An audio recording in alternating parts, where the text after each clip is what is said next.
are champions.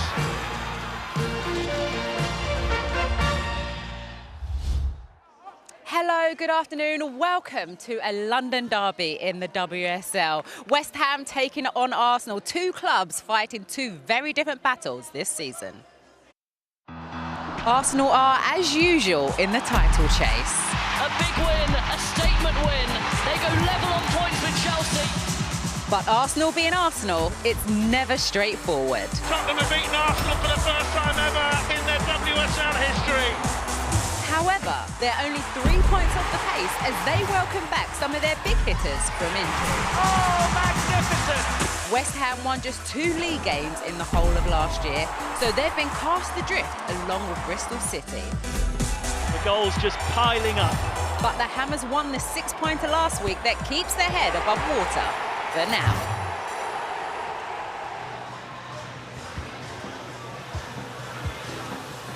Yes, Arsenal can't afford many more slip-ups as Chelsea steamroller on, while West Ham will still need to find points from somewhere if they're to stay in the WSL.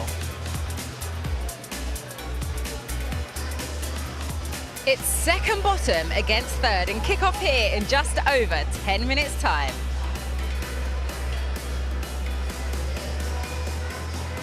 Well, we are expecting a sellout here today at Dagenham and Redbridge. So I don't know who let these two in today. Farrell Williams and Anita Asante, thank you for joining me. We are keeping it an all-London affair.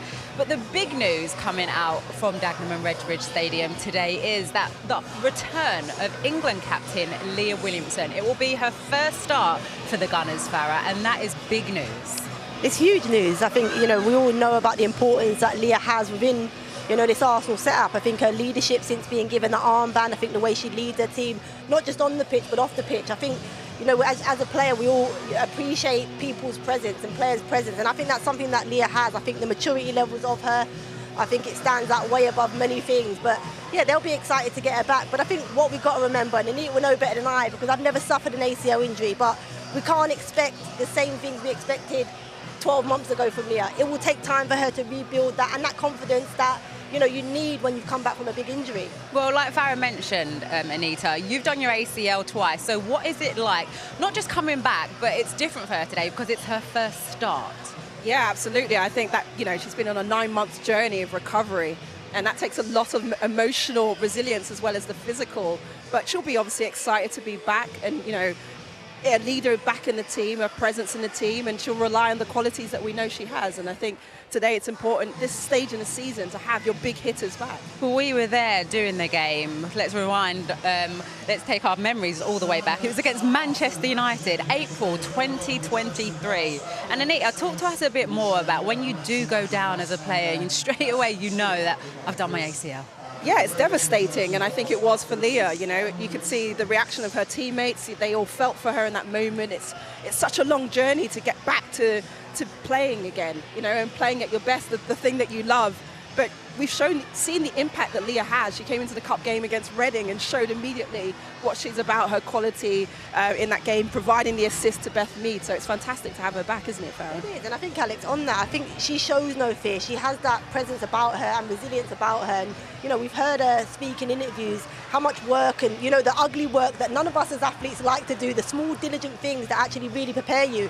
And, she's taken time away from the game to really mentally prepare herself for her comeback. Okay, well, that's the big news on Arsenal, but we are here at West Ham's ground, Anita, and a big win for them. They've been busy in the transfer window, but a huge win for them last week, which will give them some confidence going into today. Yeah, absolutely, and I think having Asayi as well in good scoring form, as you see in this edit, how she gets space and time away from the defender and actually nutmegs Yanez in this finish. It was really important to give themselves the breathing room, I think, from Bristol on the bottom of the table as well, and to build on that performance. I think West Ham, they have, real good quality. And when I look at their squad on paper and I look at their starting 11 today, for me, I expect more from them. I think on paper, they should be, way above the drop zone. and they're fighting it out with the likes of Bristol. I'm expecting a really good game for Arsenal today. I think the signings that West Ham have brought in, Guri in particular in that midfield area, I'm really excited to see how she comes up against Miedema and Palova for Arsenal. Well, the sun's on its way out. I'm hoping for a good game as well, Farah. Let's bring you some of the team news then, shall we, ahead of this one, because West Ham have been very busy in the transfer window. US international Christy Mewis starts on the bench today. She's one of 4 new arrivals for the Hammers. Well, however, as we said, Leah Williamson makes her first start in 10 months for the Gunners, and she wears the captain's armband today. Let's hear from the managers ahead of this one. They've been talking to Sarah Mulkerrins. Jonas, the big team news, Leah Williamson is back starting for you. How good does that feel to be able to have her in the starting 11 again?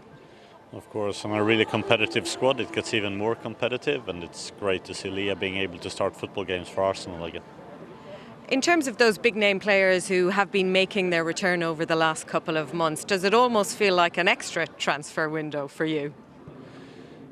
I mean, we're so happy and delighted to bring players back from long-term injuries. But of course, they've always been in our plans. They've been around us, so maybe as it comes as a surprise for you guys, because you obviously don't see that day to day. For us, it becomes a little bit more gradual. What are the feelings now after that big win last week and also a very positive transfer window for you? Do you feel things are turning a corner at the club? Yeah, I think we had a great performance last week, and obviously the players worked so hard for each other in the game, and I think, you know, the result was deserving, and so obviously it gave a lot of confidence to the team. I think this week training's been excellent, and obviously the transfer window for us, we've worked incredibly hard throughout December as well to try and get that right, and you know, we've got some tremendous players that have come in with senior experience and leadership qualities as well, so we just want to keep building on what we've started really. Well, trying to stop Arsenal today from hitting the back of the net is West Ham's Australian goalkeeper, Mackenzie Arnold, who has a fascinating story to tell about her battle with hearing impairment. She's been speaking with Joe Curry. I remember running out to warm up and I just thought, wow, the crowd sounds so much louder today, a lot more crisper. And then once I took it out, it's just almost a little bit more muffled. It's actually crazy to think that I never would have thought that the crowd sounded any different.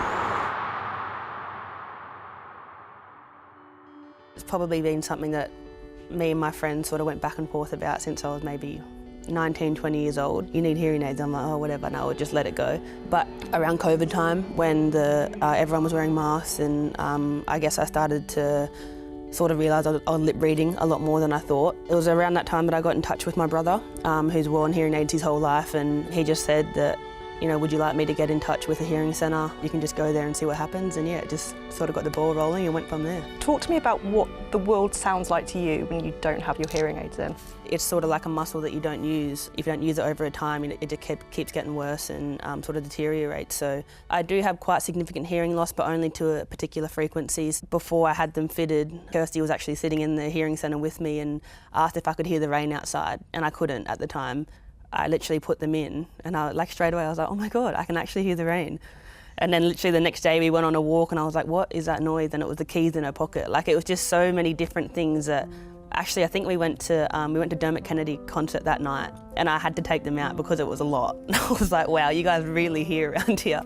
Before it was fitted, did it feel quite isolating? I think I used to withdraw a lot from conversations when there was, you know, quite a few people in the conversation, because I just couldn't really keep up, which, yeah, sometimes I guess could be a little bit isolating, but at the same time, I didn't realise that's why I was doing it. I thought I just lost interest in what they were talking about, so I just pulled myself away. But were you worried that by going public with it that there might be a stigma, particularly as a professional athlete? Yeah, definitely. I think that's also why I originally wanted to put the video out. It was more so for my benefit, to put it out there. I don't want any questions. I don't want to talk about it. Hold tight, you're slowly coming back to life. I've been giving you hell, I've been giving you hell. And then on the flip of that, to see the response that I got sort of just changed my whole mindset completely. It was just the messages that I got from, you know, younger kids, their parents, just thanking me and just saying that I'm such an inspiration, which I never ever thought would have happened. I guess I put it out for a different reason than what it turned into, which was unreal. Do you wear them for games? I don't wear them for games, no. I don't wear them for games or training yet. Maybe in the future I will, but yeah, at the moment I'm still just sort of keeping that part separate. When you're trying to hear what your teammates are saying to you or your manager on the sideline, does that mean lip reading's still quite important to you? The girls around me isn't too bad because they're quite close to me at the time, but it was actually funny, Rianne on the weekend, I could see her getting frustrated because I was like, I couldn't hear a thing she was trying to tell me, and it was actually quite loud there at the time as well, so I try and find a little bit of a break and play and I can go over and get the proper information and then come back.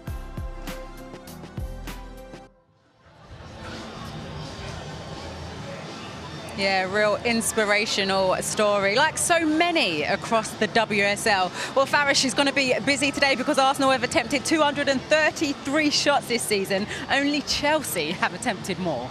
She'll be very busy today, you know, in the net of West Ham's net. But I think it's important, Alex, that she brings awareness to it and visibility for, young females or males that are looking up to be footballers and think that, maybe they're unable to, or, maybe a little bit embarrassed or ashamed to come out that they are, they have an impairment in that. So I think it's great that she's come out and done that. And as I said, I think it will help people moving forward.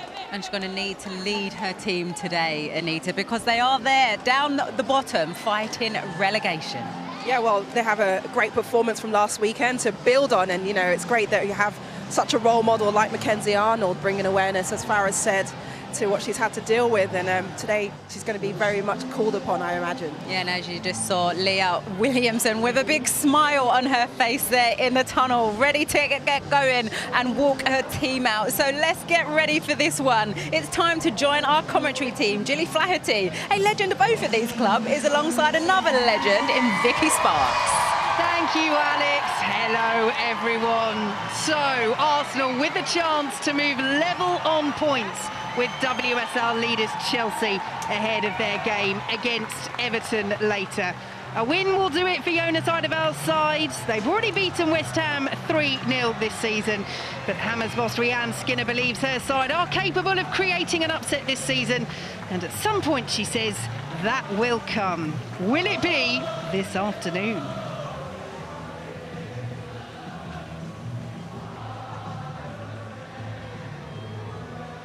And all smiles for Leah Williamson and England. How good it is to see her back in the starting lineup for Arsenal for the first time in 9.5 months after recovering from that ACL injury.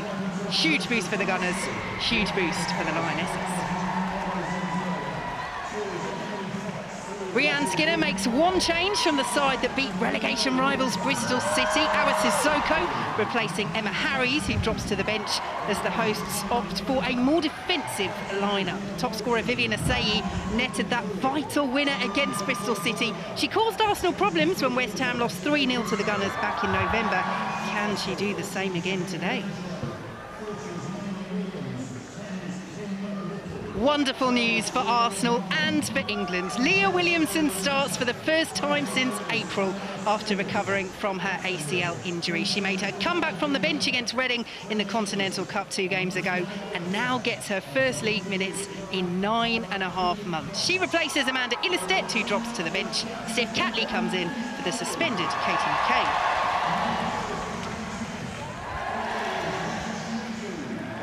I'm delighted to have the former Arsenal and West Ham captain Gilly Flaherty alongside me for this one, and it just warms your heart, doesn't it, seeing Leah Williamson preparing to start her first game in so long after such a difficult journey, missing the World Cup, of course, where she would have led England as captain, but now all that is behind her and she starts for Arsenal this afternoon. Yeah, I think it's huge for Arsenal that she's back. I think for any player, past, present, former players, whatever it may be, that the ACL is the dreaded injury that nobody wants, and I think that's, as soon as a player gets it, you just feel that emotion for them because it's going to be a long, lengthy layoff. But I think for Leah, Arsenal, of course, they've missed her on the ball, etc. But I think that presence, the organisation, the leadership at the back. So for them, it's coming into obviously the business end now of the season, and it's a huge for them that she's back starting. Yeah, they've already seen Miedemar return from ACL injuries earlier this season, and now they have Leah Williamson back as well. what a task this is facing West Ham and Rhian Skinner. Vivian Assayi will be key to their hopes of getting something out of this game. And as we say, Gilly, you know, she did pose Arsenal problems, particularly those runs into the penalty area when the sides met earlier this season. Can she turn that dangerous play into a goal? Yeah, I think for me, she just needs to stay more in the box as well, you know, be alive in there. Obviously, she does threaten the back line. You see it last weekend against Bristol. She offers that outlet. She obviously gets an important goal from too, but she's got to be a live wire for Arsenal in the box today. So at the start of this match, the players take the knee. The message against racism still clear. So West Ham it is to get us underway. They have never beaten Arsenal in the WSL era. Can they build on that crucial win against Bristol City? If they were to make a bit of history and find a way to get the victory, it would move them 5 points clear of the relegation zone. That after Bristol City's draw with Aston Villa yesterday. Here is Ziyu. Cleared away by Valsi, almost into the path of Vivian Assayi, but tidied up at the back by Lotte Wubben-Moy. I was just watching as well, because I didn't know how West Ham would set up with the front three, whether Jess Zhu was going to be playing behind sort of Assayi and Ueki as a front two, but they've not. They're sort of gone like as a three across there, which I think will be obviously better for them when they are going to press Arsenal against a back four. Here is Zinsberger, well out of her penalty area to get involved in the play. Catley dispossessed well by Ueki.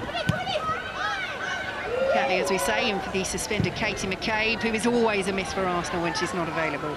Yeah, she is a huge miss. I think, again, a bit similar to Leah in regards to the presence that she gives Arsenal. You know, obviously going forward, attacking-wise, she wins a lot of fouls for Arsenal too. She puts her foot in.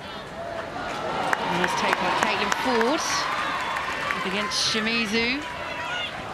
Ford didn't quite take the ball with her, but will win it back. Good defending at the back for West Ham by Katrina Gorry. Yeah, just talking about McCabe, they obviously got Catley who can just slot straight in as well as a left back too. So they've got the squad, they've got the depth.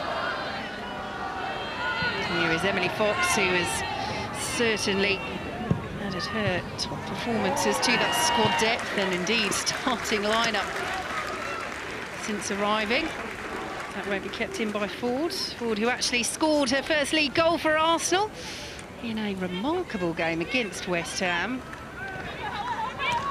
A game that you were very much involved in, a 9-1 win for Arsenal. And what happened at 2-1, Gilly Flaherty, when you were on the Western side? More on that in a moment. Gilly might thank Viviana Miedemar that we're pausing there in that story. As Emily Fox has it for Arsenal. We will come back to you, I do promise. But Arsenal setting the tempo early on in this game. There we go, Wubben-Moy's got it in the centre circle. Gilly, over to you. I say it took you 2 minutes, Vicky, to mention that horror of a game. No, the referee give me 2 yellows. I actually saw the referee today as well. She's the fourth official today, but the lineswoman's actually the referee who played a big part in sending me off. So I told her she can't send me off from the gantry today, but I'll try and be polite about it. Here is Viviana Miedemar. Arsenal looking for the early breakthrough. Russo, good challenge by Sissoko. Arsenal corner. Yeah, it's good build-up play from Arsenal as well, because obviously initially they started the attack. They couldn't get forward. They worked it back around and then punched the ball forward. It's a good win here for Miedemar. She picks it up off of Gorry. Then she travels with it, but again, Sissoko does well just to stand up enough and wins, obviously. Arsenal win the corner.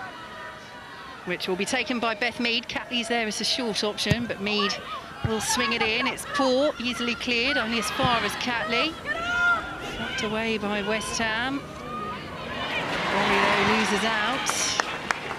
Here is Catley once more. Up against Hayashi.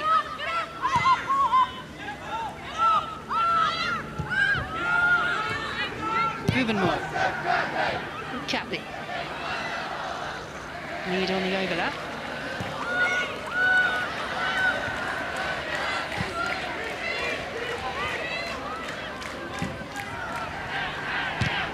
Nicely done by Ford, but Sissoko read the pass. And Arnold under pressure will clear away, but it is all Arsenal in these early stages. Pelova.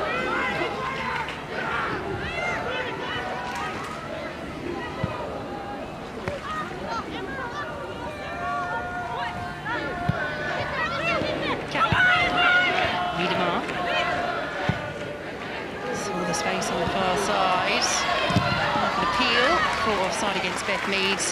But the ricochet from Kirsty Smith's clearance will bounce off the Arsenal attacker, and West Ham had the goal kick.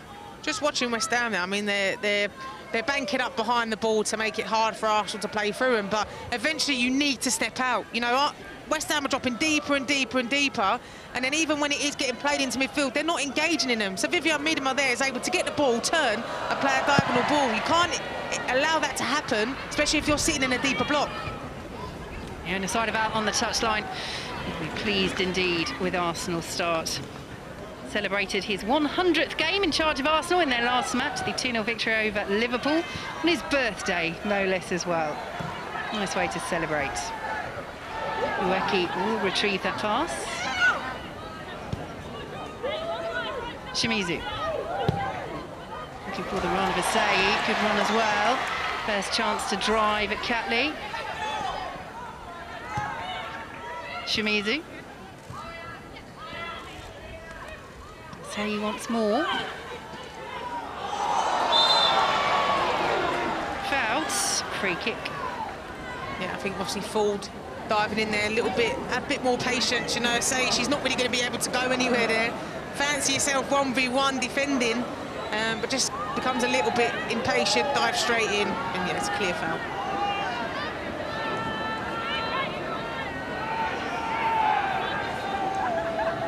So Kirsty Smith will come over to take this set piece for West Ham. And you can see by the number of bodies that West Ham have committed forward, they know set pieces are a key opportunity. Won't expect majority of possession, but can they test Zinsberger here? Not initially.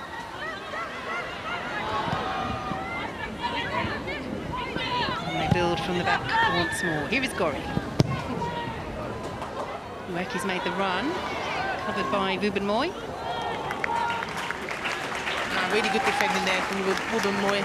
Just gets her body across. Surprising, really, though, on that corner that Arsenal didn't even keep no one up. You know, because if you keep 1 or 2 players up, then West Ham then have to keep at least 2 back. So a bit surprising by that one. Here is Williamson.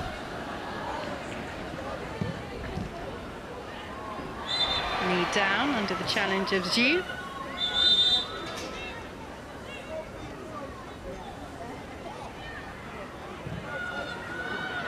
Just having the patience, though, Arsenal. Now, if it's not on to go forward, just keep working the ball around the pitch and wait for a West Ham player to step out.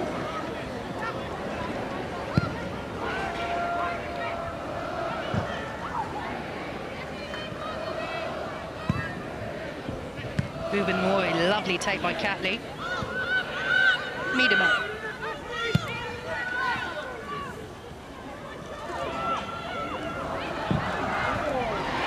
Looking for the run of Miedema, thumbs up, but too much on it. And there's a couple of times now you see when Leah gets on the ball, they are looking for the diagonal for Ford, for Miedema to run on the back shoulders of Sissoko.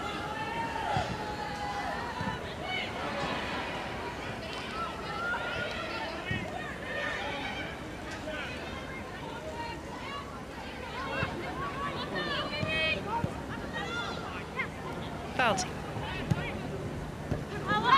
Ford was looking to turn, good interception by Awa Sissoko. Here is Gori.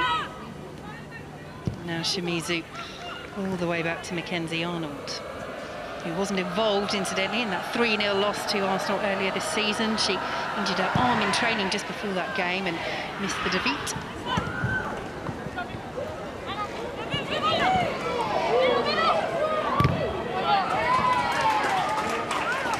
Yeah, it's good play there by Miedema, you know, to hold the ball up. You think what you're seeing from West Ham initially in this first 9 minutes or so is they're going to be physical today. They're not going to allow Arsenal the time and the space. They're going to fancy themselves in the 1v1 battles.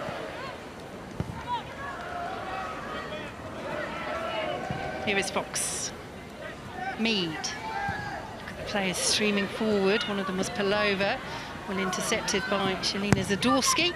Arriving on loan from Tottenham in January, played under Rhiannon Skinner there. Nicely turned over on the far side by Emily Fox. Here is Beth Mead.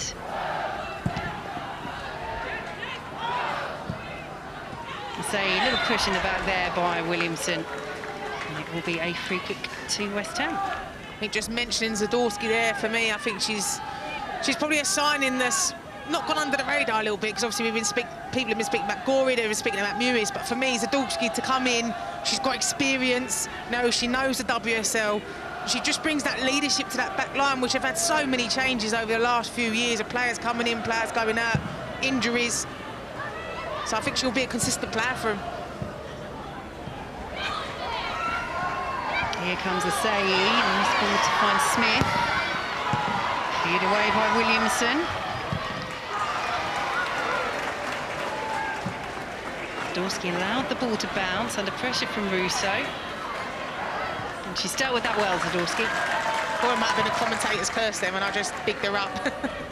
Thankfully, she dealt with that bouncing ball.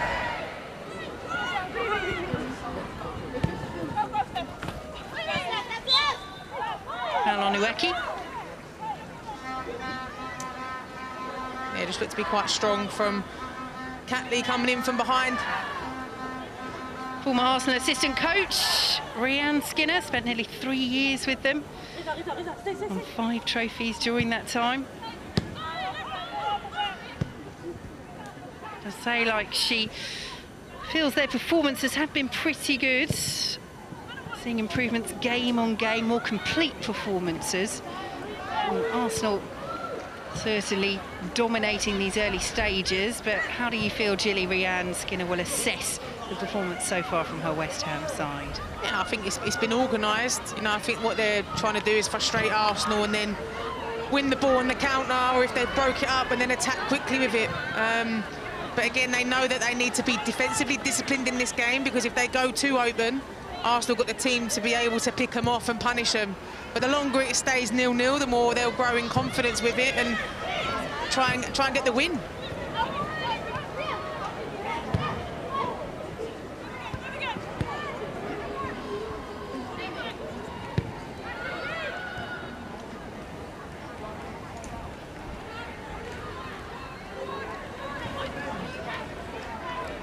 Williamson. Turn from Palova. Here is Emily Fox. Excellent block. Arsenal corner. Yeah, say you're doing well to get back there, because really, in fairness, it shouldn't be her doing that job. If you're playing with a 5 at the back, that should be Kirsty Smith getting out and being brave and trying to block that. You don't allow yourself to keep dropping deeper and deeper and deeper. You have got to be brave, especially if you're playing 5 at the back.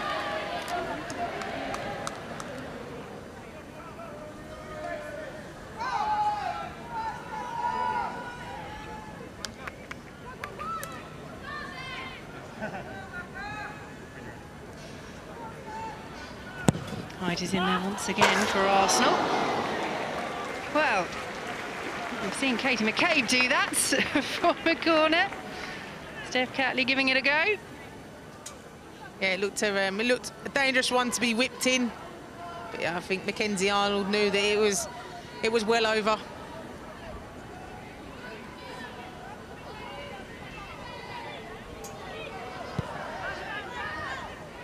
Well, they know they have the opportunity, those Arsenal fans, to move level on points with leaders Chelsea at the top of the WSL ahead of Chelsea's game against Everton later this evening.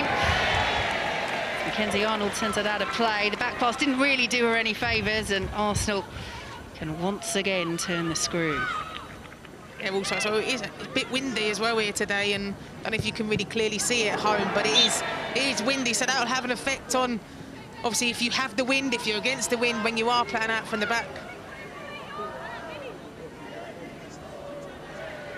Our referee, Melissa Bergen, inadvertently playing a part in that move, so drop ball to Arsenal.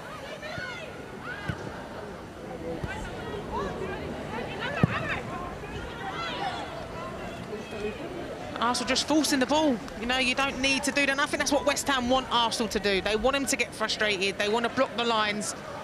But just, if there's nothing on going forward, you're just feeding into West Ham's hands. Keep the ball, pass the ball back around the pitch, and wait for that moment for a West Ham player to step out. Picked in just about by Shimizu. Weki tussling for possession. Gorry forward, and Asai will chase, and Zinsberger was well off her line.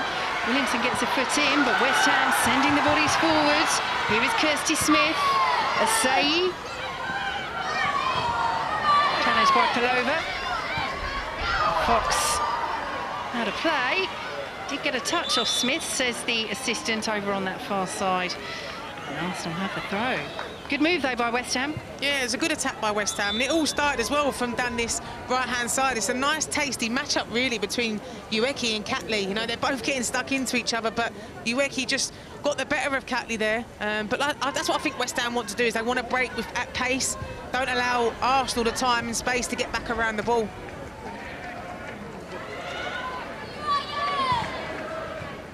Russo. Cleared away by Hayashi.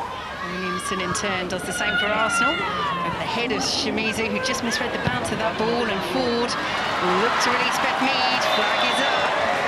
And this, I think, will be tight.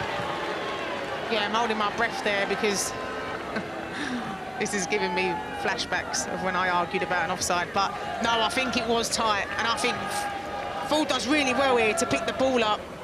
It's really hard to see from the angle that we've got. She does look level, though, in my opinion. Fine margins. Yeah, seeing as you brought it up, Gilly, it was for dissent, wasn't it, that second yellow in the 9-1 defeat for your West Ham side against Arsenal? Yeah, what were you complaining about again? Someone said I'd said something that I didn't say. And the referees didn't like me, I think, sent me off. Don't worry, I'm pretty sure she can't hear us here from up in the gantry. I hope not. I've already had words with her this morning, like I said, so we're on good terms now.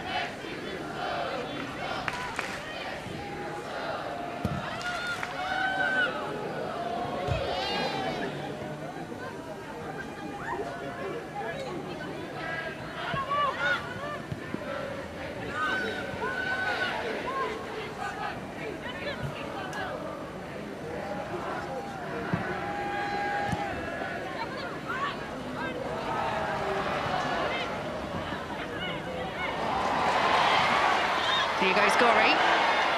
Stolen by Palova. Still going Palova. Miedemar.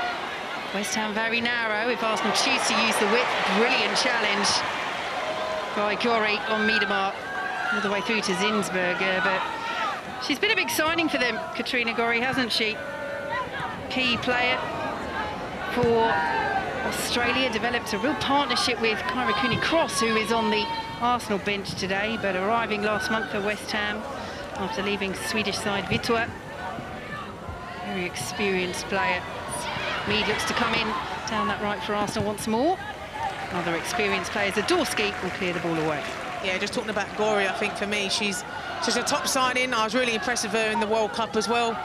But obviously last week against Bristol, she had 9 interceptions and 23 duels. She won. Now that's huge for a midfielder, and I think that's what West Ham have been missing, especially this season. Bit of experience in midfield, someone's going to get their foot stuck in.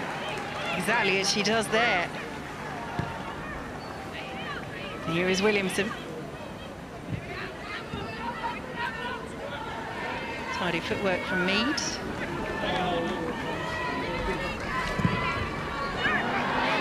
Russo. Fox. Mead's in there. Won't fall to Miedemar. Will fall to Caitlin Ford. Valti. Be a rare goal for her.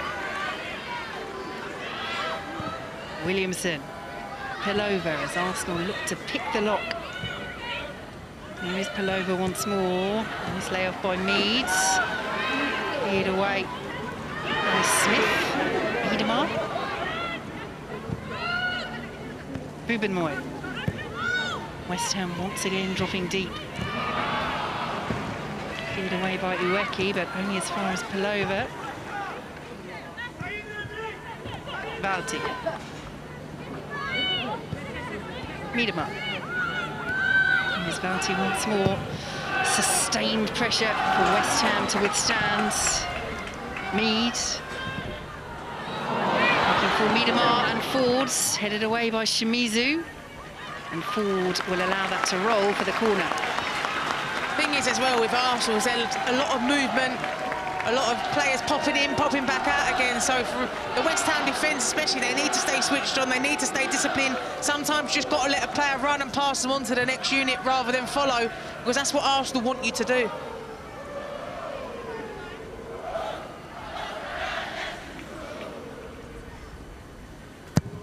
Mead with the corner, plenty of movements in there. Oh, big shout for handball. Catley will drive, blocked away. Miedema's effort as well. Palova heads it back on. Russo with the chip. Good save, Mackenzie Arnold. It was all happening there. I mean, I think the referee had a really good position as well in regards to the handball, but there was a lot of shouts for it. Obviously, we're able to see it come in. I mean, it comes off a Tiziak, I think, and then it's bouncing between Asai and Zadorski. You could question whether that's a handball there as well. So Catley follows up, they deal with it, West Ham, and again, Mackenzie Arnold has to stay on her toes to tip that one over the bar. No VAR, of course, in the WSL, but corner for Arsenal. Big punch by Mackenzie Arnold. Vivian Moyes up there. Cleared away by Hayashi. It's all going on. It's all going on.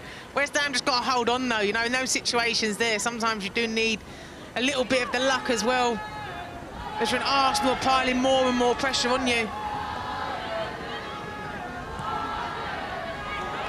Palova won't find Emily Fox, and West Ham have half a chance to breathe. Yeah, they held on well there, West Ham. But it is, again, you can't just keep allowing to get deeper and deeper and deeper and allow Arsenal to continue to move further up the pitch without engaging in them. Forward by Mead. I wonder if there's an element of frustration there. Certainly were a lot of bodies, a lot of incidents to judge from the referee. I wonder if there were so many bodies there that she didn't get a clear view of those handball appeals. Always hard when the ball is ricocheting around like that. And it is hard if the referee's not able to get a replay of it, then she's only going off of what she's first initially seen. You know, obviously we had the beauty of being able to slow things down and watch it back and forth, but unless VAR gets brought into it, they're not going to have that. Oh, poor header. Ford could be in here. Well blocked away. Mead will keep it alive for Arsenal. West Ham hanging on at the moment. Fox with the delivery. Russo with the header. Yet another chance for the Gunners. All West Ham can do at the moment is hang on by their fingernails. Yeah, I think with Arsenal, when they're attacking, when they do get the chances, they can't dwell on it because you're allowing West Ham the time to get back around the ball. Now, obviously, again, but it's not just the first phase, it's the second, it's the third phase that Arsenal still stand alive in, whereas West Ham, you can't switch off. You dealt with the first one, you have to stay alive for the second and the third. So again, we're just watching the replay of the handball. It is hard because I think from the referee's position, whether she can obviously see it. Tiziak under pressure, can only clear away for the corner. I think that's the thing, it's one of those, if we did have VAR, there's a lot to look up there. The position of the hand, is it unnaturally making the body bigger? How much do the players know about it? Is it a natural movement when you're turning around, trying to see where the ball's gone? Big appeals, though, from Arsenal. They felt there was enough in that to get a penalty. Not given by Mel Bergin. Can they break the deadlock from this corner? Header away by Smith. Palova should retrieve for Arsenal. Ueki quickly out to try and stop the cross. Here is Fox. All the way back to Valti.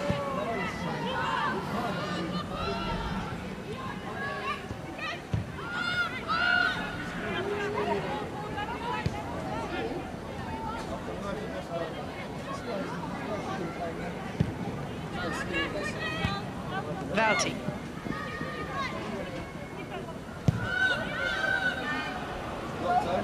Ruben Moyes saw the run of Palova through the centre. Delivery wasn't quite on point though, and Gori will bring it forward for West Ham. Here is the save. Hayashi.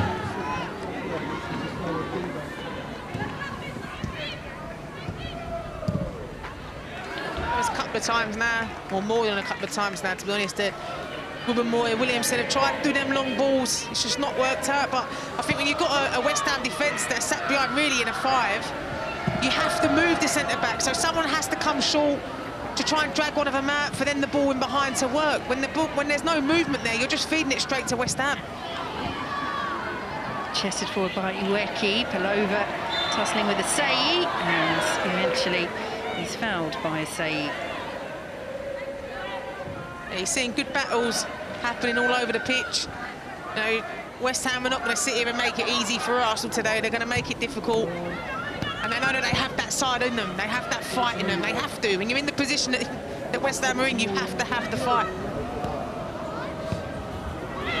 Loose ball by Valti. Williamson came to her rescue.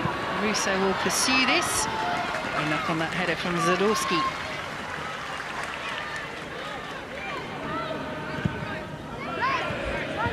Ziu. Shimizu.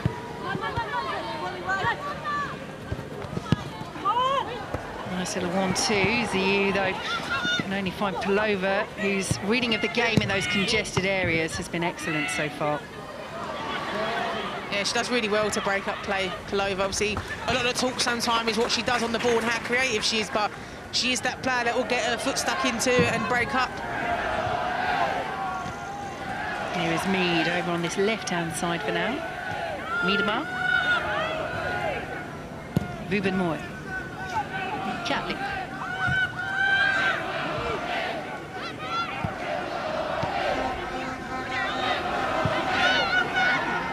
Here's Catley once more. Is this an example of Arsenal not forcing it, Gilly? Yeah, I think it's just being patient. Miedema, brilliant challenge by Sissoko. And Tisiak will bring it away for West Ham, skewed clearance, but Sissoko's made some really important challenges in this game. Yes, it's just from Arsenal's point of view, when you have broken the press and you've got in between really the defensive and the midfield units, that's when you have to go quick, you know, because then you aren't not going to allow players like Sissoko to be able to time those challenges, because by the time they get there, you would have already gone. But yes, I mean, Sissoko's doing really well to read the game and not to dive in. But I think West Ham are just being patient. They're letting Arsenal have the ball, play it. Then they know when it is dangerous, they know when to step in. Fox under pressure. Now Williamson to Ruben Moy, the two centre-halves linking up. Pelova, challenge, what breaks for Miedema. Viviana Miedema, lovely touch. Good challenge, corner. Hanoka Hayashi, take a bow. That is outstanding defending, and it keeps us goalless. Yeah, that is definitely a tackle to be proud of, but that's what I'm saying, when Arsenal have broke it, you can't slow it down and allow West Ham to get back in. You know, Miedema there should be pulling the trigger, should be confidence to put it into the bottom corner. She allows Hayashi too much time to recover. Obviously, I don't even think she's really aware that Hayashi's coming there from behind, but she needs to pull the trigger a lot earlier. Super defending. But a player of her calibre, as Gilly says, in tip-top form, would have made that 1-0. Can Arsenal make it 1-0 from the corner towards Ruben Moy? Won't quite fall for Emily Fox. Gorry has lost out, though, trying to run that clear. But now we'll pick up the ball and draw the foul as well from Russo. Free kick to West Ham. But just going back to Miedema there, huge chance. And it's something that Jonas Eidevall was talking about, you know, making a comeback from an ACL, he was saying, comes in phases as we see this challenge by Russo on Gorry. Yeah, it will be phases, and I think, obviously, like Farah said, with Leah coming back, you know, you're not going to see the same player straight away that you did see 12 months ago, and I think that's the same with Miedema. I think, obviously, she cuts Sissoko really well, and that's sort of the trademark Miedema as well, that those cuts and sending defenders one way then the other way. But it's just that sharpness to then finish, you know, and obviously Hayashi does really well because she carries on tracking when, in fairness, there'll probably be a lot of midfielders that would have stopped once, obviously, Miedema broke and got past them. So, yeah, it's just bringing those types of skills back into the game, and obviously it's the speed of what you do things at.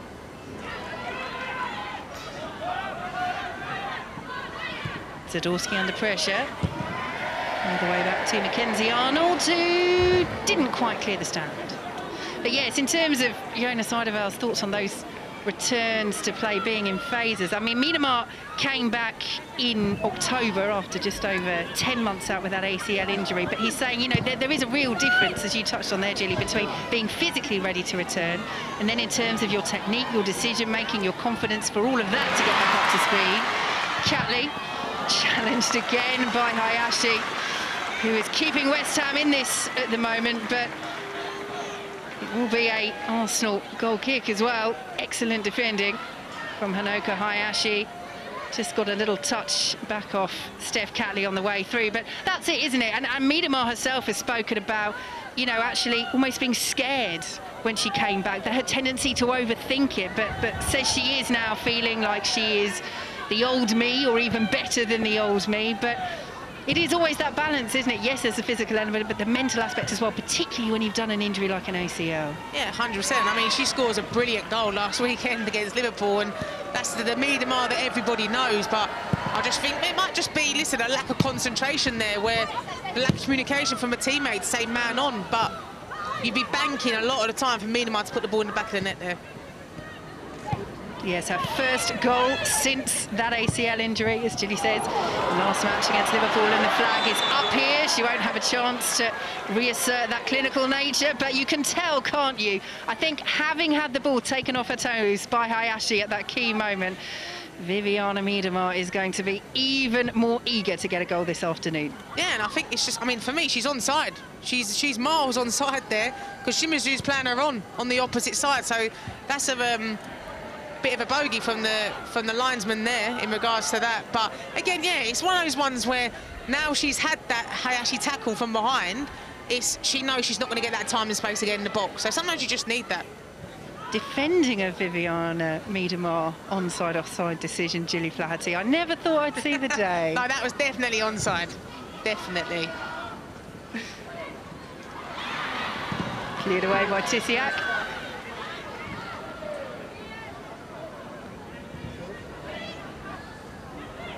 Gori does well just to keep hold of that.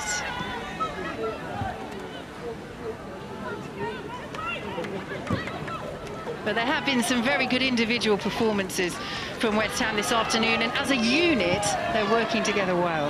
Yeah, they seem to be a lot more structured. And obviously with Hayashi and Gori there in front of the back five or three, obviously depending on where the wing backs are, it's just that extra protection for the three of them, and allowing those three to be a bit more braver when Russo or Miedema or Ford steps out. Here is Russo. Now Catley. Balti.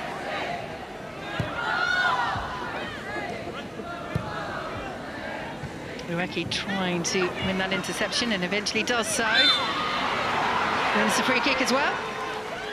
You see a little bit of frustration there from Arsenal players as well, in the sense of with Ford, you don't need to make that tackle. You know, Ueki's going nowhere. She's turned and ended up facing her own goal, but now you're just giving West Ham the time to get set and push further up the pitch as well.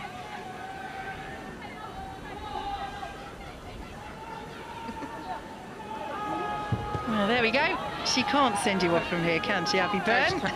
The fourth official. She gives me shivers. It takes me back to that day. Yeah, she was the woman in the middle that day. Our woman in the middle today, Mel Bergin, was that lineswoman.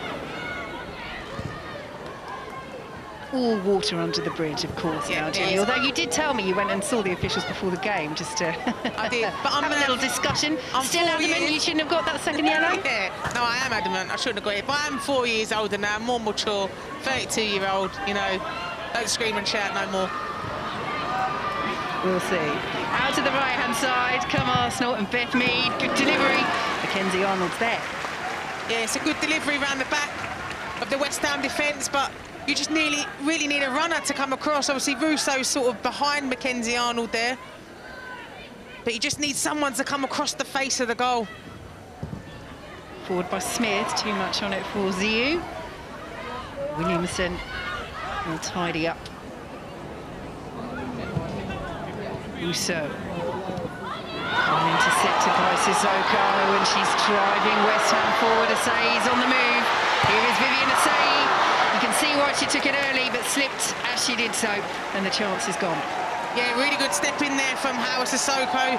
You see straight away after a save shot, Russo puts her hand up to apologise for it, because it is her turnover. But Sissoko's brave on the ball. She drives forward. Asai gets the run behind a lot of women Moy, but yeah, whether it's a slip, whether it's she's leaning back, obviously it's not on target, so she should be doing better there as well. And she will know that those chances will be few and far between for West Ham, but an example of how they can get in behind Arsenal on the break. Here is Ford. Steps away from Hayashi. Russo, Miedemar's in the centre. Russo with the delivery, and Miedemar rather watched it behind. It did get a little deflection, and it will be an Arsenal corner. Well, West Ham don't feel it got a deflection. They're not happy with that decision at all, but Arsenal set piece it is. Yeah, I weren't too sure, to be honest, whether that did get a deflection. Obviously, we were able to see a different... I don't know if she potentially thought it took a little bit of a slight deflection off of Hawa Sissoko's knee, or potentially when she put her leg out. Arsenal corner, cleared away by Shimizu. Beth Mead's corner just needs to be a little bit better today. You know, she's not really clearing the front post.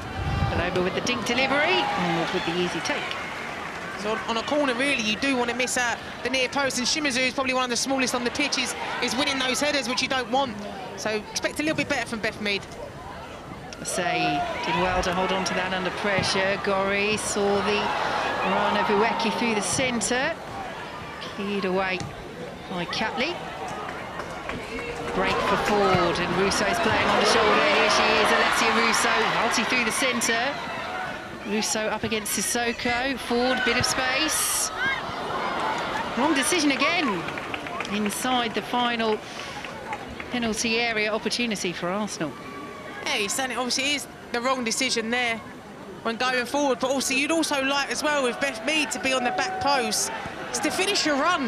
No, because you're making it easy there for Smith, because she can see where you are. Even if you make that run, if she follows you, it opens up space for someone else, and obviously you have then got to question Caitlin Ford's ball into the box, but yeah, it's just those decision-making, the forcing in the final third, but also Arsenal's runs off the ball too. Ball breaks for Asai, but her touch is loose. Pelova forward, Miedemar on the turn. Up against Tissiak, Miedemar still going, off the bar. She hit that with real venom, Viviana Miedemar. Arsenal rattle the woodwork. Yeah, it's much better from Miedemar there. No, obviously initially Tissiak gets close to the ball, but she just manages to shrug her off. And here, I mean, I thought it was going to be in. I thought she's got the ump because of the previous one, but just hits the crossbar there. But she's just got to stay with it, you know, because like you'd say to Miedemar, listen, more chances are going to come. If you keep going at it, eventually those chances will turn into a goal. Well, there is concern here for Tissiak. Shoulder looks to be causing the problem. But that, in terms of the way Miedemar took the chance, was better than the one that was stolen from her by Hayashi. Yeah, I think it's obviously a good battle here. I did think Tissiak was going to get back in and around the ball, but then I think as soon as she knows that she's got past her, she knows she's got one thing on her mind, and that's to have a strike. But again, it's just those fine margins. So yeah, it is an initial, it could be the landing as she lands after that initial 50-50 contact with Miedemar. So a chance for both managers to impart some instructions. Jonas Eideval and Rianne Skinner. Do join us for all of the action from the WSL and the Women's Championship. Highlights on the Women's Football Show tonight on BBC One. And Arsenal back in action in the Women's FA Cup. What a cracker this will be. Arsenal against Manchester City. Join us live next Sunday on BBC Two from 12:15.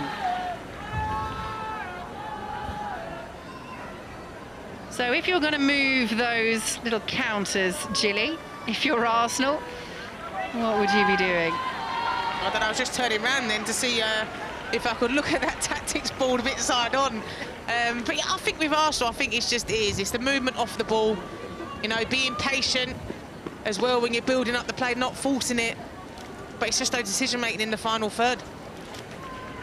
So whilst number Tisiak was receiving treatment, West Ham have made a change. Emma Snerlet has come on and Jess Zhu has come off. We didn't notice that she was moving with any particular issue, but clearly there is a prior problem there. She's got plaster on her foot. Tisiak is able to come back on, but Jess Zhu will play no more part in this game. Game in which West Ham have just about at times, but still held Arsenal at bay as Say is fouled.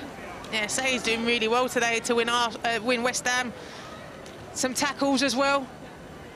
Obviously, again, the West Ham surrounding Palova there, not allowing her the time and the space. But Beth Mead, I think that's just a frustration one as well.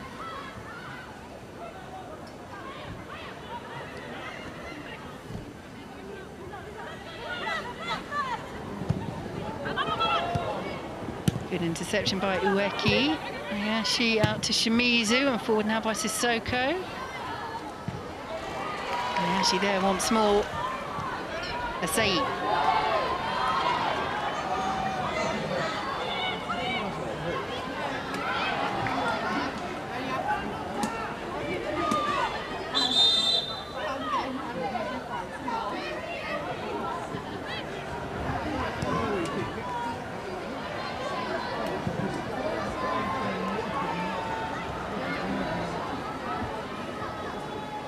Williamson. There is Fox. Mead with a bit of space. Closed down very quickly by Zadorsky. Mead has robbed her. Here goes Beth Mead. Palova trying to pick the pass to Miedemar. Hayashi clears away. Good hold up play by Say. Put in by Vivian Moy. Appeals for the West Ham fans for a foul. Not given. Here is Miedemar, slides it through to Ford. Sissoko, good challenge. Won't prevent the corner, but again, right place, right time, and rightly so. Yeah, I think we're seeing some really good defending today from both Arsenal and West Ham. You know, a bit of that 1v1 defending. But Sissoko, brave, times it well. She has to time it well there because of how Ford is, the pace that she's running at her. She's having a very good game, our Sissoko. As Arsenal look to test the West Ham back line from this corner. Catley's delivery, flicked across and headed in on the far side. Celebrations for Alessia Russo and for Arsenal, because just before the break they have finally breached this West Ham back line. Arsenal lead by a goal to nil, and Russo's name is roared by the travelling fans. Yeah, it's an important finish there from Russo. Now, especially how Arsenal have dominated really this first half, and they've had several chances here, but I think what makes it hard is Mackenzie Arnold comes out to try and get some connection on it, but because she's nowhere near the ball, it just leaves the goal wide open, you know, because she doesn't get that connection. Little bit of a mix-up between her and Smith. Obviously, Smith wins the header, but then obviously Mackenzie Arnold isn't in the goal there for Russo's follow-up. But it's a great finish from Russo.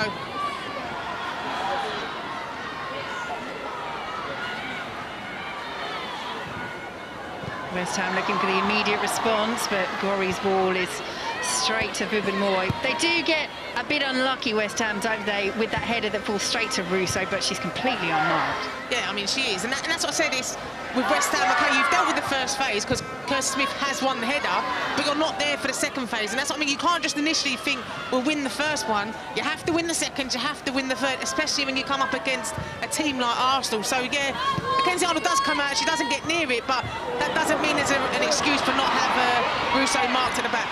Forward up against Sissoko, who just about wins that foot race. Can't put a huge amount of purchase on the clearance, and Valti will pick it up. Now Miedemar. Catley to Miedemar. Well, Arsenal will feel this breakthrough is thoroughly deserved. But West Ham, having put in such a shift defensively, will be so frustrated to concede at this point in the game. They have to stay strong here. Cleared away by Tisiak. Miedemar to Valti. And now Fox. Arsenal scenting further opportunities. Miedemar. Pelova. Catley will drive. Claimed by her Australia teammate, Mackenzie Arnold. Yeah, it's good play again from Arsenal. You know, West Ham are getting in and around. The players, Miedemar does well to hold it off, flick it back to Pelova, and Catley there on the edge of the box. You know, she's got one thing on her mind there, but Mackenzie Arnold, her Australian teammate, knows exactly what she's going to be doing in this safe hands from her.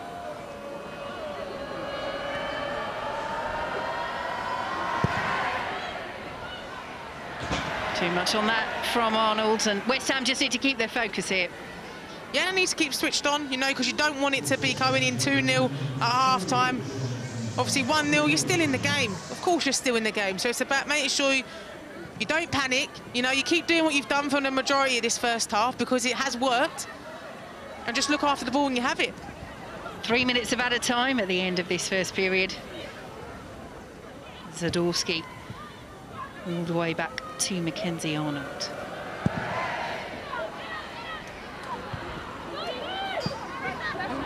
Shimizu. Ueke had made the run through the centre. Back with Sissoko.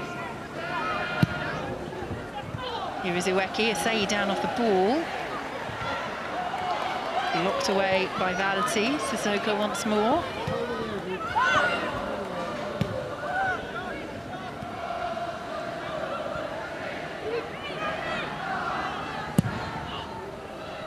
Well, one potential positive for West Ham is that Arsenal have kept only 3 clean sheets in the WSL all season. Last match against Liverpool, against Brighton, and in the 3-0 victory over West Ham in November. But you can get at the Gunners. Yeah, 100%, and I think, obviously, they got 2 goals, West Ham, against Bristol. Obviously, a couple weeks before, they had Tottenham, and they managed to obviously get 3 goals in that game, so... You know, their goal scoring this year hasn't been that great, but especially in the last 3 games, they are putting the ball in the back of the net. So, again, it's just knowing that if against Arsenal you don't get many chances, it's about making sure that you're clinical when you do get those chances. Here is Fox. Valti. Challenged by Snurler, who stayed down there, the substitute. Free kick eventually given for the foul on Gorry.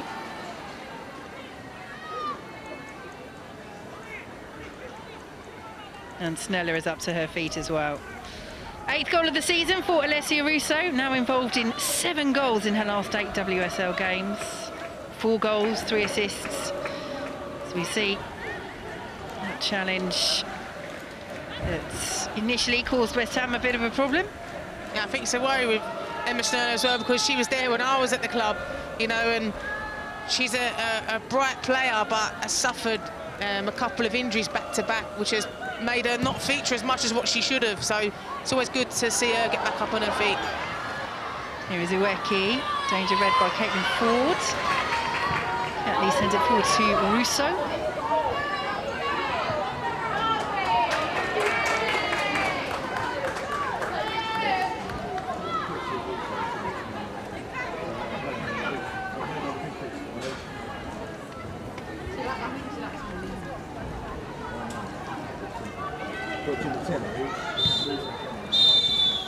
And there is half-time, a half in which Arsenal have dominated, a half in which for so long West Ham held firm.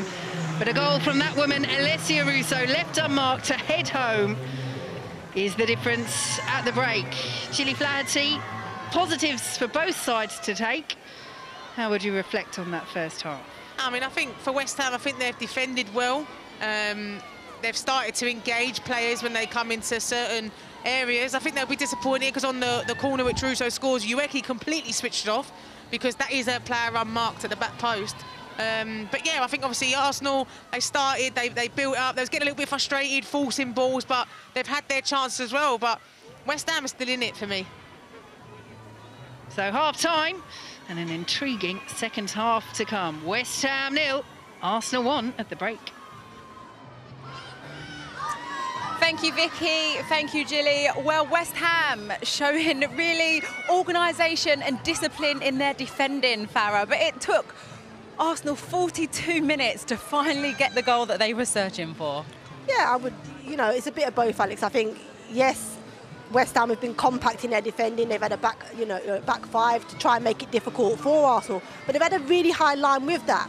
The frustration for me has come from Arsenal not working out and being able to make runs from deeper positions to really hurt this West Ham back line. But as you said, it took 42 minutes and they get a goal from a set piece. Anita, it's always frustrating, I suppose, as a manager to concede just before half-time. Absolutely, because again, it changes the team talk at half-time. They dug in deep, they were compact. And it's the one area that you think you have control over, a set piece. It's organised. Players should know their roles and responsibilities. So it's a disappointing way to concede the goal. But do you think Rianne Skinner will be happy with what she's seen from her team? I think so, yeah. I think the conditions have also played into their hands a little bit. The pitch is a bit slower, allows them to get across a bit easier. But I agree with Farah. I think Arsenal could exploit them more. OK, Farah, well, let's have a look at the goal and see how Arsenal did exploit West Ham. Alessia Russo getting on the squashy. Yeah, it's a really good finish from Alessia at the back post, but the delivery in is very good. It's Kirsty Smith at the near post, the defender from West Ham, who actually gets the initial flick on. I don't feel like the goalkeeper, Arnold, should really get involved, but I think we'll see it here in this picture here. Little nudge there from Russo, clever, and then just pulls away on the back post and gets a little head in. But all of the Arsenal defenders in here, the West Ham defenders, are facing the ball, so they can't actually see, Russo pulling away on the back shoulder. Yeah, they're all switched off, they're all watching the ball, they're not aware of where players are, so they're not making contact and causing enough problems. But it's a brilliant delivery and what a finish from Russo. And you've been impressed with, actually, Russo, even though she's not been in the game much, Farah, but her little touches and her hold-up play. Yeah, I think, she's probably the best, should I say, at actually holding the ball up within the women's game. I think she's physically very strong. She likes to get into that tussle. She has really tight touches, allows her teammates to either get, beyond her by doing that, or she can just lay them off nicely. So I think, certainly in terms of that impact she has on this Arsenal team, one of the best at doing it. OK, Anita, I'm going to come to you as a former defender. And let's talk about West Ham's high line in this game. Yeah, I think, they're obviously trying to gain territory and make it difficult for Arsenal to build up higher up the pitch. But this is where we're saying Arsenal really can exploit them with opposite movements and runs in from deep in beyond. But in these moments, this is where West Ham have found success because everything's in front of them. They're able to just anticipate where the ball might come and step onto it. And this is, we talked about Miedema being onside, didn't we, Farah? Yeah, I think it's a really good run. I think when a team plays a high line like West Ham are doing, I think the idea of that is that, it has to be a deeper runner. The run has to come from deep. It can't come from your front line that are already in line with the defenders. It has to come from deeper and maybe a dropper. On that occasion, Miedema, perfectly timed one. And actually the fullback for me kept her onside. So she didn't get that one. But what do you think the thinking is behind from Rianne Skinner wanting to play a high line? Is it to compress that midfield and get bodies to Arsenal quicker, Anita? Yeah, definitely. I think she doesn't want to end up dropping into a low block and inviting pressure and allowing them to have lots of possession. So where they can get those triggers and start pressing higher up the pitch and maybe pinch it to then transition, I think she's seeking to do. I think on that, I think when you don't have a threat to the back line, it allows the back line to have, be high and stay positive and stay on the front foot. Once Arsenal, if they are to get runners at that back line, you'll eventually see this West Ham back five dropping closer towards their goal for sure. I was going to say, now as a defender, you need pace as well. If you're holding up high line. OK, but Farah, should they have had a penalty in that first half?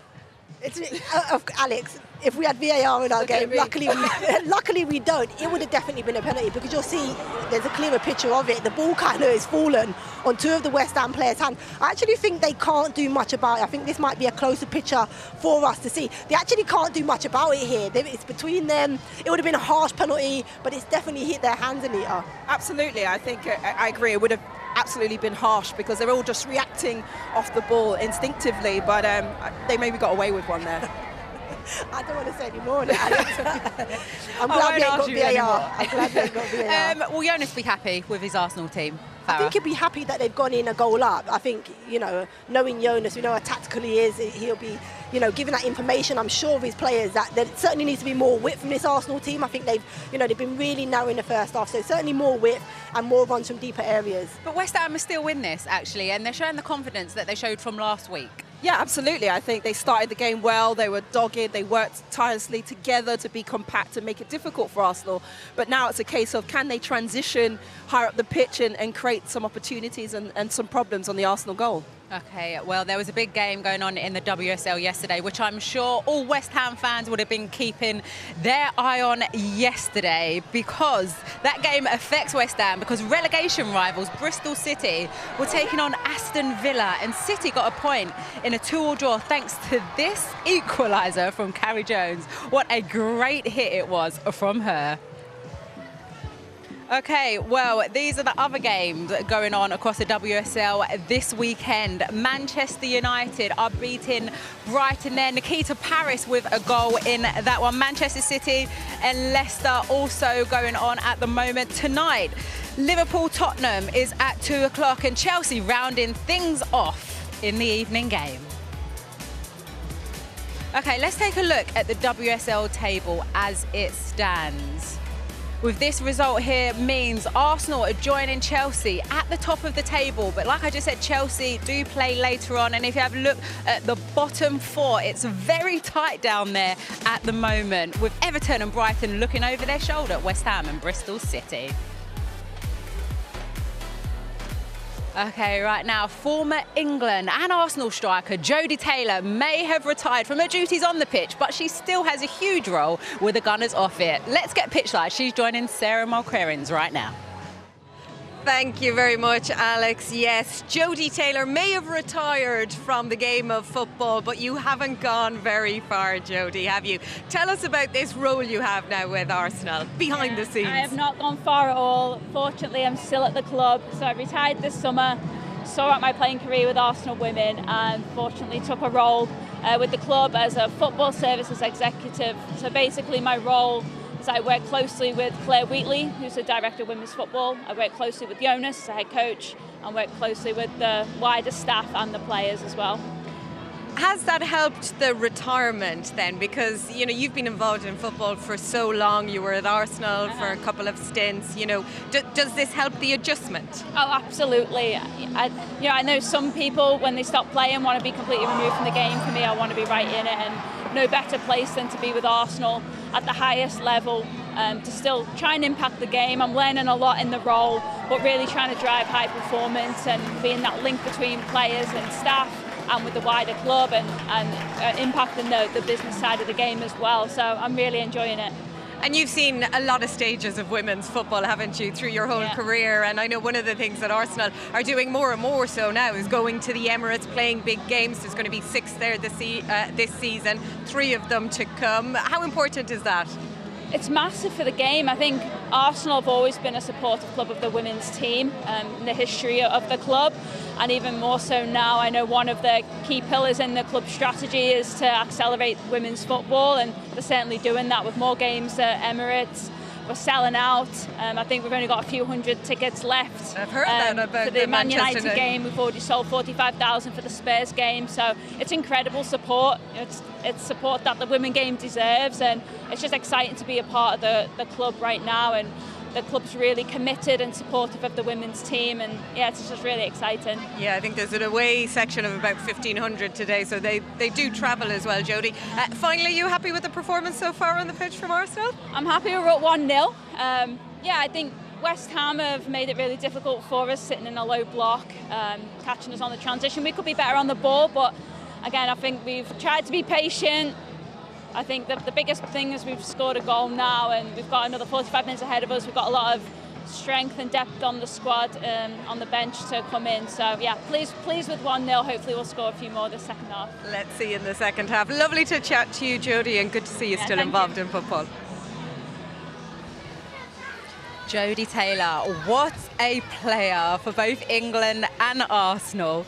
Okay, FA Cup football for you on Tuesday evening, a 4th round replay between Plymouth and Leeds. You can catch that one at BBC, on BBC One at 7:30. And it's Women's FA Cup 4th round weekend next week. We're going to be at Arsenal for their tie at Manchester City against Manchester City. That's sure to be a cracker. Do join us on BBC 2 next Sunday from 12:15, and on BBC Sounds every Wednesday. It's the new Women's Football Weekly podcast with our very own Ellen White. Okay, you two, let's just have a quick chat about Jennifer Beattie, an Arsenal icon, leaving the club to sign for Bay FC in the States. She'll be missed here at Arsenal. Yeah, I think she will. I think, certainly been at the club a long time. She started out at the club. Obviously, this is in her early days at Arsenal. Went out to Manchester City and then come back. But yeah, I think, her personality, I think, she's a great character. Anita, you'll know more about her than I do. But from an outside perspective, in terms of what she means to her teammates, the inspiration that she is to her teammates, she'll be a huge miss within this Arsenal squad, Anita. Oh, definitely, Farah. She's a brilliant professional. She's a defender that scored, surprisingly, a number of goals at this club as well. And I think her presence will absolutely be missed. And I think, her contributions and value to this club is definitely one that the fans and everyone that's worked with her will definitely feel like, they'll hope for the best for her in the future as well. Yeah, I remember her coming to Arsenal when she was just 18. It feels like forever ago, but Farah, a lot of players like Leah, I know Leah Williams is very close to her. It's her contribution off the pitch as well, that teammate, what you are in the changing room and around the training ground every day. Yeah, and I think that's huge. That I think, sometimes, especially fans, we don't actually get to know the person. And I think, football is more than just being on the pitch as a teammate. There's more to it than the sports person. And I think the human side of Jennifer Beattie, I've never heard anybody have a bad word to say about her. And obviously she had, her illnesses in the summer, or a couple of summers ago. And I think that real inspiration and drive and motivation to want to get back out and play again, I think that really brought her teammates even closer to her. And the support that they gave to her, but I think that the support in her coming out give to her teammates. She's as I say, huge character and one that will be certainly missed at this club. Okay, well, as you can see on your screens, Christy Mewis warming up for West Ham. One of their new signings in this transfer window that closed on Wednesday night. Some eye-catching signings, actually, by the title contenders Chelsea. Who do you think done the best business? Well, actually, I thought West Ham did really good business. They were the team that needed these additions post-Christmas. And, Man City as well, getting Laura Brown from Aston Villa was quite a steal. We know Chelsea did a lot of their work early on, but Emily Fox has already been nominated for Player of the Month in the Player of the Month award. So you can say she's made, extreme impact already just having played in her third WSL match. Yeah, I think Sarah Hardy, for me, I think, we've just seen her there. She's not in the match day squad today, but that was for me, a player that we obviously played against, both of you here with me, we played against her for many years in, international scene, and a phenomenal goalkeeper, one that really excites me. So it'd be interesting how she fits into this Arsenal team. And actually a player that when Alex and I played for Arsenal, we were trying to sign all those years ago. So she's finally made it here, which is great to see. Okay, well, Christy Mewis will be hoping to see some action in the second half. But let's bring you the best of the best action from the first half. Arsenal with a chance to move level on points with WSL leaders Chelsea. West Ham it is to get us underway. They have never beaten Arsenal in the WSL era. Lovely touch, good challenge. Hanoka Hayashi take a bow. Miedemar still going, off the bar, headed in on the far side. They have finally breached this West Ham back line. Okay, Farah, as the players make their way back onto the pitch, we've seen West Ham be very defensive in that first half. Do they now need to start opening up and going more on the attack? Yeah, I think so. I think equally Arsenal play a high line. West Ham this half will have a little bit of that wind behind them, and maybe they'll use the pace of their strikers in behind Arsenal to maybe create some more chances, as Anita said. I think it's important that they don't open up too early, too soon. They've been quite compact and that's worked quite well. They conceded from a set piece, so they need to tighten up in that area. But when they can transition in these conditions, make it count for them. Okay, well, someone who is used to stopping all the attacks is Gilly Flaherty, who's in our commentary with Vicky Sparks today.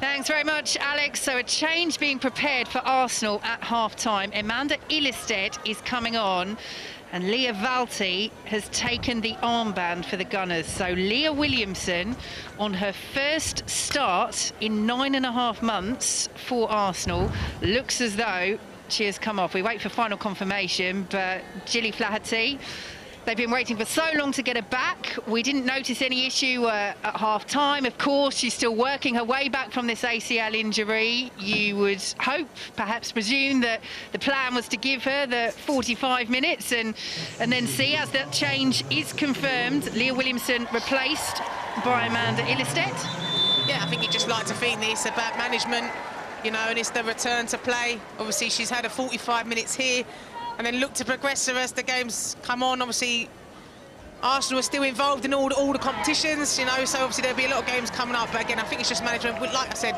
we didn't see her pull up with anything, which is a positive. But yeah, I think it's just be about management. Well, if we get any confirmation from Arsenal up here in the gantry, we will certainly pass that on to you. We know that Lionesses fans and Arsenal fans, of course, watching, will be following Williamson's recovery with a keen eye. But she has completed 45 minutes in her first start since last April, having made her comeback from the bench 2 games ago against Reading in the Continental Cup. So Ilestedt slots into that back line. West Ham, well, following on from the discussion there at half-time, do you think they will change their approach in this second half, Julie? They have to find a way to get a goal back, but of course, primary concern, given the amount of possession and danger that Arsenal provided in that first half, is not to fall further behind at the other end. Yeah, and I do think that sometimes comes with the risk of, if you are a bit more front-footed and you do go out all attack to try and get back into the game, then you're going to open up a little bit more space for Arsenal to play in. But I do think you'll see West Ham be a little bit braver further up the pitch. But again, they know they need to stay in the game.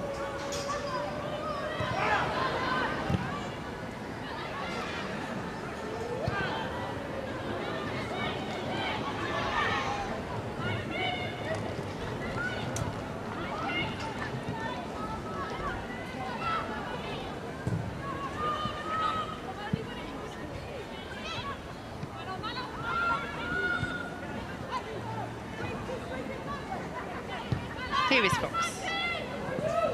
Pelova running into traffic. Lead away by Gorry. Iweki trying to steal in behind here. Rubenmoy and Catley between them. Just about deal with it. And Zinsberger will play. Yeah, the ball bouncing around a little bit. Obviously, in this near side next to us. Obviously, not really controlled, and a forward pass, per se, but yeah, Rubenmoy just does enough, really, that Iweki can't really connect with it. Just about kept in by Meads. Tisiak having to deal with an awkward bounce.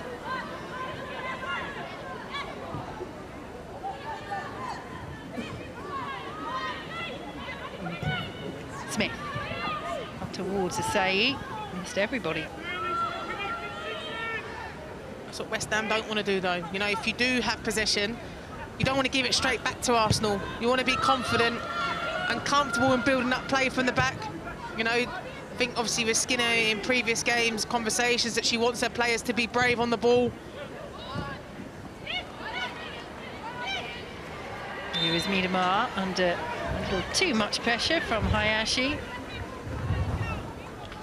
But the key battle between those two was won by Hayashi in the first half. Absolutely outstanding challenge on Miedemar, just as the Netherlands' record goal scorer was preparing to let fly.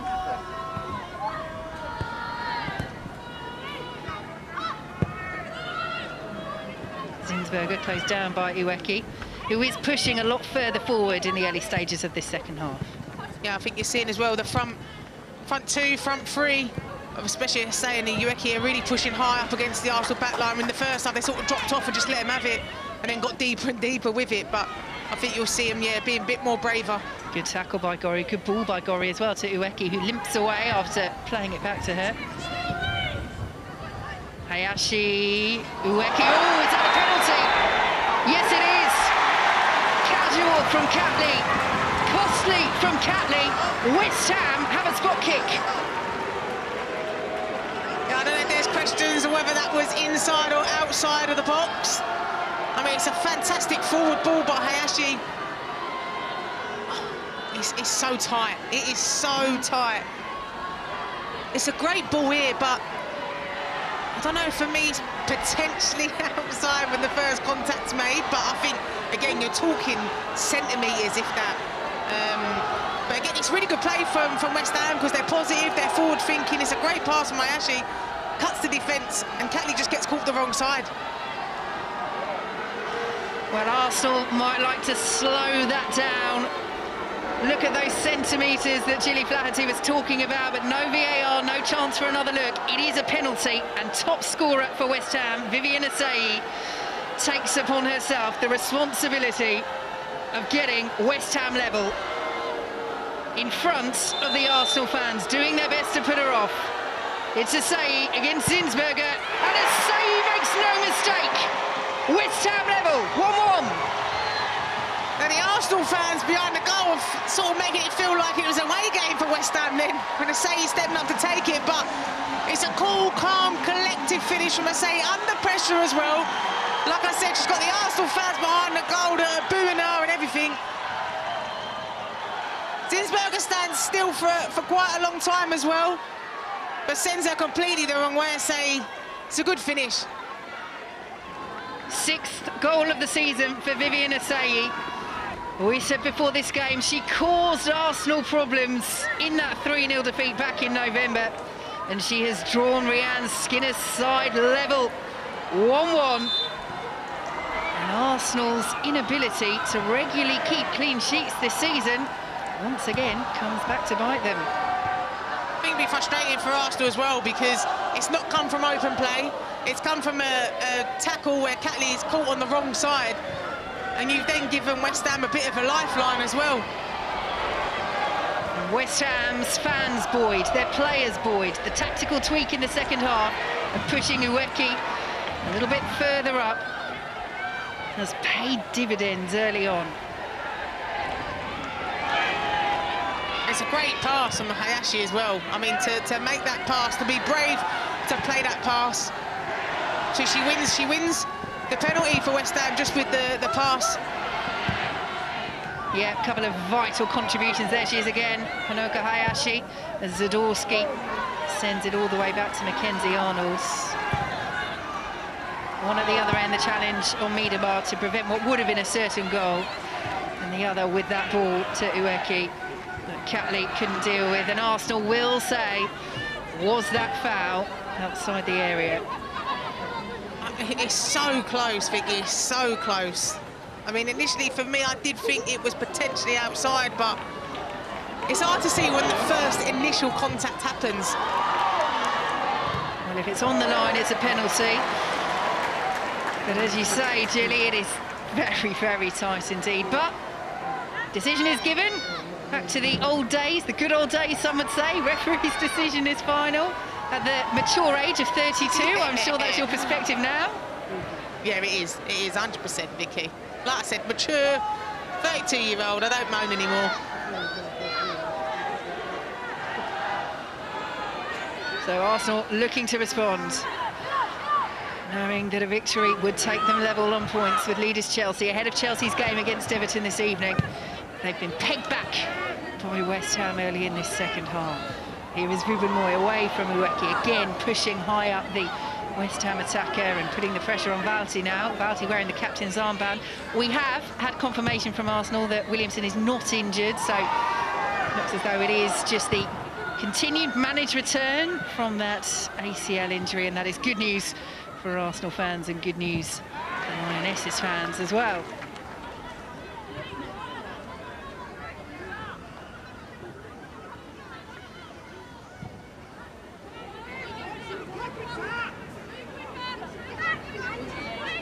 Here is Williamson's replacement in this game, Illistit. Tim Miedemar.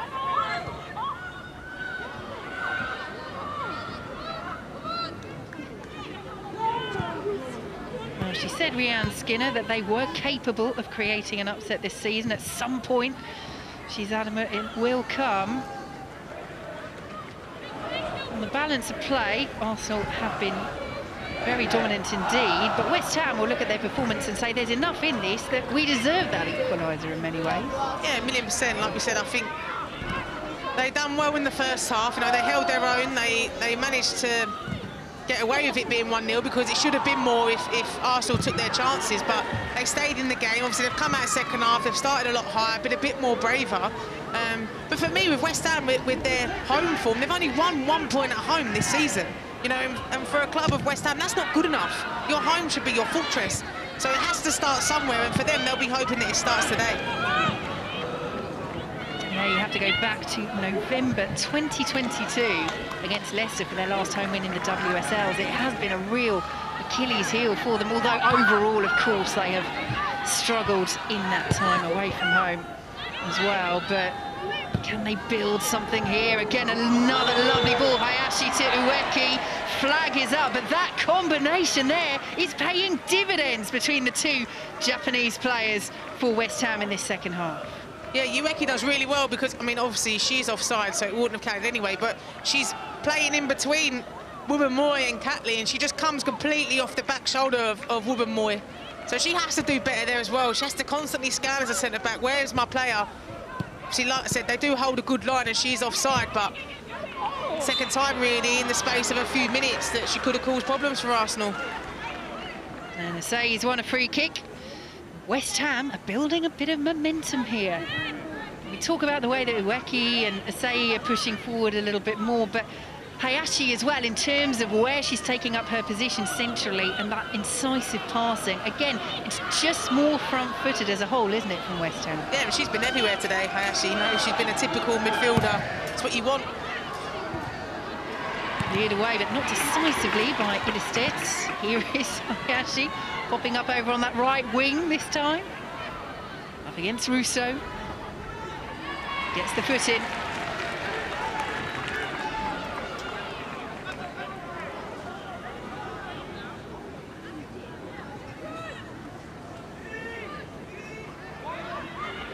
She is having an outstanding game.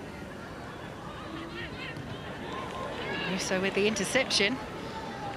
But Arsenal struggling to respond to this West Ham equaliser. Yeah, I think it's a game. Game's all about momentum, you know, and who's got it. And at the moment, West Ham have got it, so Arsenal just got to ride it out really until you can gain possession again and gain control of it. It'd be interesting to see if there's any more subs as well that come on that potentially might freshen it up for Arsenal, especially attacking-wise. Yes, they've got the likes of Stina Blackstenius and Chloe Lacasse on the bench. Kim Little, of course, as well. Frida Leonardson-Mornham.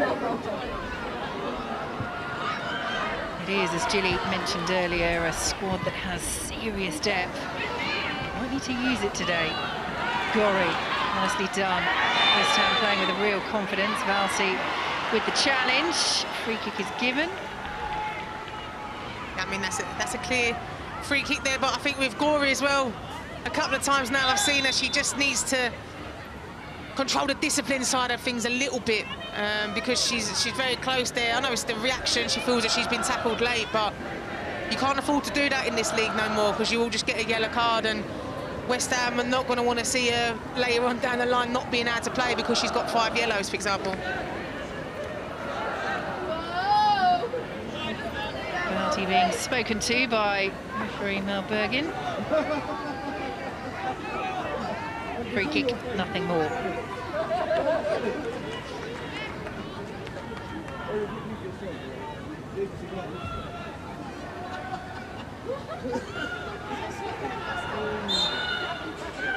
Emma Snurler with the delivery for West Ham. Zinsberger came and punched. Sissoko steers it in!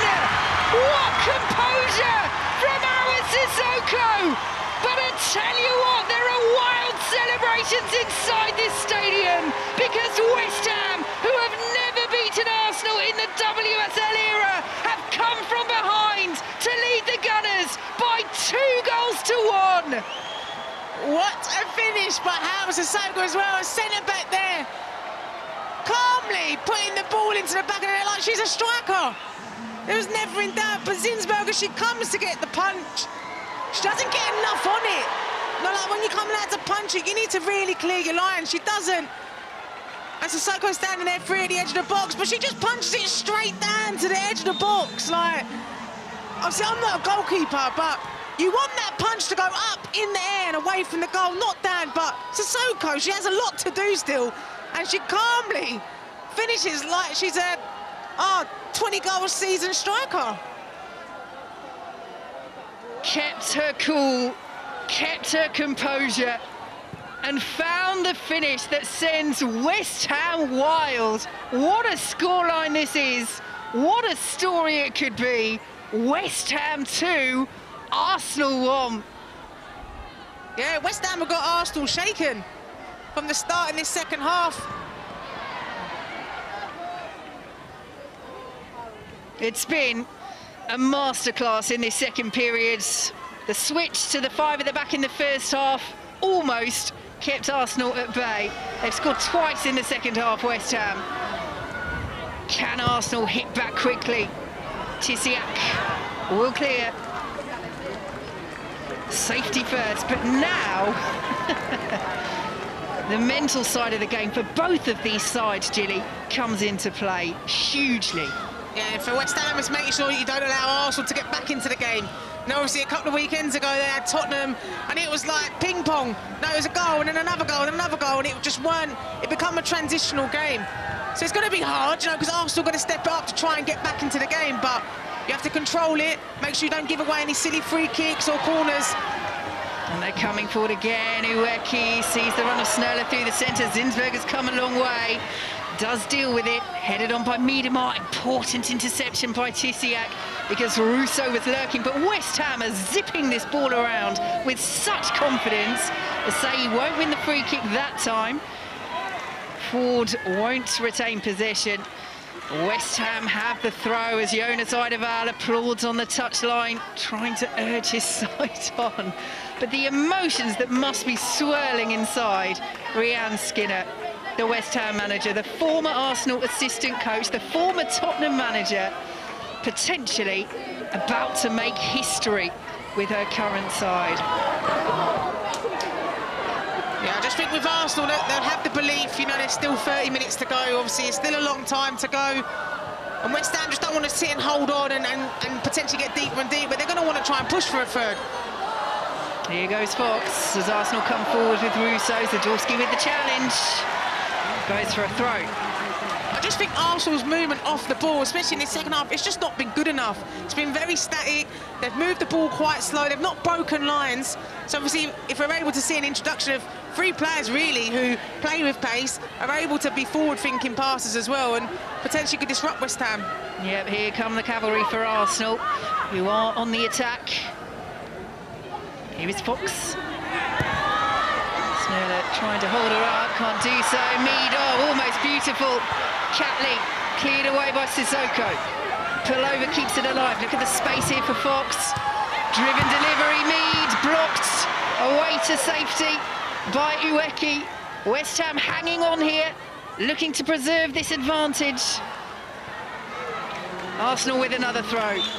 Yeah, it's good defending again from West Ham. You know, because you know Arsenal are going to turn it up again now because they need to get back into the game, but it's disciplined defending. There's a lot of bodies in and around the box. Getting close to Mead, not allowing her the time and space. And if she does manage to turn, you've got to get your body there to block it. It's good defending from West Ham. So here comes this triple change for Arsenal. Viviana Miedemar makes way for Stina Blackstenius. Beth Mead is being taken off as well, as is Victoria Pullover.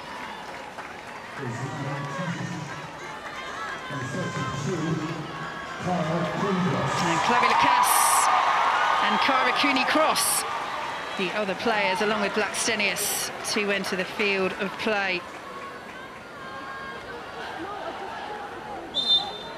Interesting changes, Gilly. Yeah, I think very attacking changes, obviously. No, because they can't afford to lose this game, Arsenal. Because you can't afford to come away from Chelsea and from Man City in front of you. You need to stay with the pack. So you need to get the win, and that's what obviously Jonas is going for. Miedemar off. I think for me, I think she's had a quiet game by her standards. I don't really think she's caused much problems for Kirsty Smith on this right-hand side. Miedemar, obviously, she did look a threat. But again, it doesn't necessarily have to do something wrong to come off. It's just to freshen up. But for me, I think, especially for me, I think she had a very quiet game. Here goes Chloe Lacasse. Brilliant run, looking for the immediate impact. What a chance, Russo. What a chance. Should be 2-2. And that's what I like about Lacasse, you know, because since she's come to us, she's been very direct. She's a really, really good dribbler of the ball. She's direct, but she picks people out when she does get into the box. She doesn't just whip it into an area. She tries to pick people out, but Rousseau's got to be doing better there. She's got to be hitting the target. Well, it was she who gave Arsenal the lead in the first half.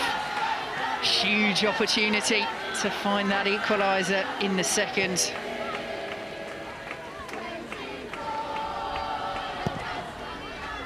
But it's West Ham United who lead by 2-1. West Ham United, who are on their longest home run without a win in the WSL. 12 games here they've gone in the league without victory. They haven't won in their last 41 WSL games whilst conceding first. You have to go all the way back to November 2020 for the last time that happened. All sorts of records could be about to tumble. Still a quarter of the game to play. West Ham still coming forward when they can. Good defending by Catley. I always think though, Vicky, that records are there to be broken. Do you know what I mean? So, and there's certainly records that West Ham are going to want to get broken and start afresh. But, you know, they do need to pick up more points at home. And potentially could today be the turning point for West Ham. Here is Valti under pressure. Cooney Cross just on. Under pressure herself, and Arsenal deal with that. To Fox. Rousseau just about holds on to it. Ruben Moy. Cooney Cross. Fascinating to see the battle between Cooney Cross and Gorry in midfield. They link up so well together for Australia in the centre of the park. The Snurler clears away for West Ham.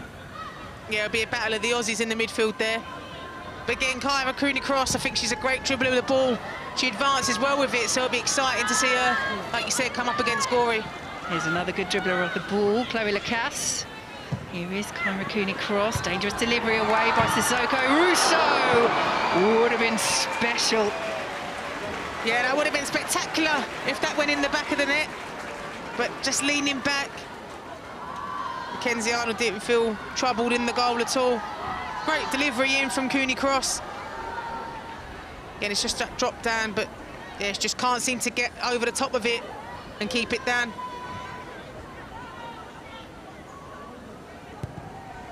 Well, there is Leah Williamson. As we say, we understand that she hasn't picked up an injury. She was taken off at half-time. I presume as part of this managed return from this ACL injury, her first start in 9.5 months for Arsenal. But watching on with a moderate degree of anxiety here because her side are trailing by 2-1 and squandering the chance to go level on points with leaders Chelsea. But it's the long-term damage as well, Gilly. We know that if you want to win the WSL, you can afford to lose very few games indeed, and usually if you do lose them, it tends to be to your title rivals. Yeah, and I think with Arsenal, obviously they lost 2 games pretty early on in the season, which doesn't help. Here is Blackstenius. Rousseau's had a couple of sights of goal in the second half, squeezes it through. Caitlin Ford trying to keep it alive. Cleared away by Shimizu. The home fans kicking every ball here as Arsenal win the free kick. They know that they could see history being made here. Yeah, I think Arsenal just getting a bit frustrated, trying to walk the ball into the back of the net. Here is Chloe Lacasse on the move again, easily past Smith. Locked behind by Zadorsky, Arsenal corner, they're pushing. Yeah, Chloe Lacasse has looked dangerous from the minute she's come on the pitch. Everything is coming down this right-hand side. And Zadorsky's got to have a good rest of the second half to stay with her.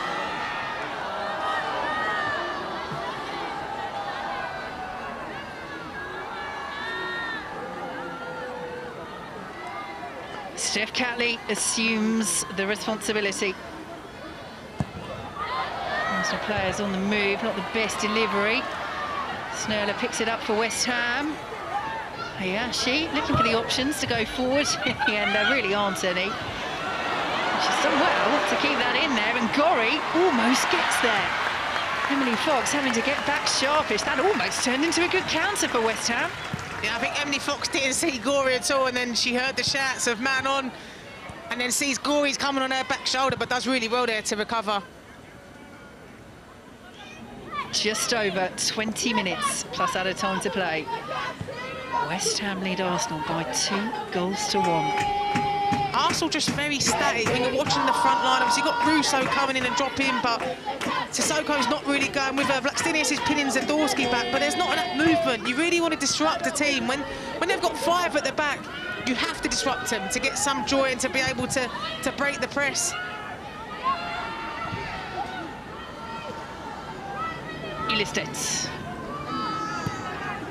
Valti.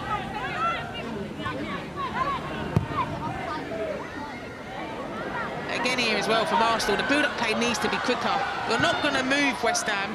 You're not going to shift them if you're playing the ball at snail's pace. You know, and especially if West Ham do become brave and step, that's why you need to move it quickly. Cleared away by Zadorsky, only as far as Kairakuni cross. Here is Ford. Fired into Awa Sissoko, whose goal has given West Ham this second half lead. Ruben Moy shrugs off the attentions of Bueki. Lovely dink ball forward as well to Ford. Now Capley. Shimizu there for company.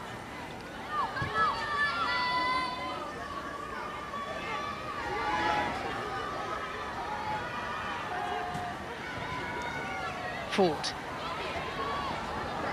Squeezes it through to Russo. Little deflection. Capley blocked away by Tisiak. Hayashi's there again. Ricochet won't be brought under control by Blackstenius. And Ilestedt, little error there. Got away with the second one, and Zinsberger will clear. Arsenal, though, looking so shaky at the back still. Yeah, very shaky.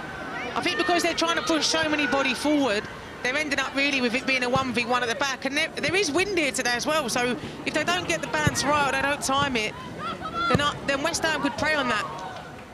Arsenal looking to prey on this West Ham back line, though. Lacasse finding Blackstenius. Neat turn. Cooney cross. Ruben Moy back to Cooney cross. Lovely ball through to find Blackstenius. Russo's on the move. Ford. Almost for Arsenal. Ford has a look at our referee Mel Bergin. Mackenzie Arnold will take her time. Just think when Arsenal are attacking, they're so close to each other, you know, and West Ham are thinking happy days because you're playing in front of us, whereas a back 5, we're not disjointed at all. We've got so many numbers, essentially, with Hayashi and Gory as well, sitting in front of them. It's just like you're trying to walk the ball into the back of the net. You need to move that back line. You need to shift them.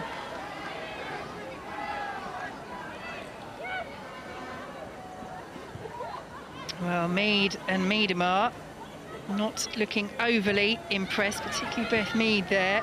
Both taken off in this second half. As you say, Gilly, if you want to make changes, you know, players have to come off.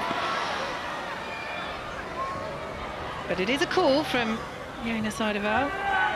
That's part and parcel of football. You know, I think whenever you're a player, you never want to be subbed.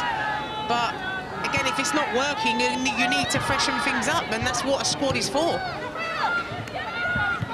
To be fair, the player just playing the ball there, Chloe Lacasse, has looked dangerous since coming on.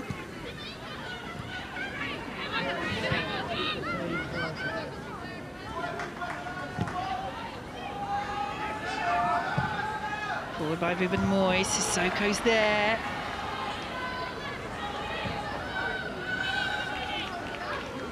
Ruben Moy long again, Blackstenius. So proficient at running in behind off the shoulder. Russo taken off her toes by Snella. Sissoko's gone down. I just think, though, with Blackstenius, she is trying to make that run off the back shoulder, but her making that run and taking the West Ham defender away, obviously, unless you've really got to ping it, really, to clear that, Blackstenius isn't the option then. It's about someone picking it up in that space that you've just dragged the defender away from.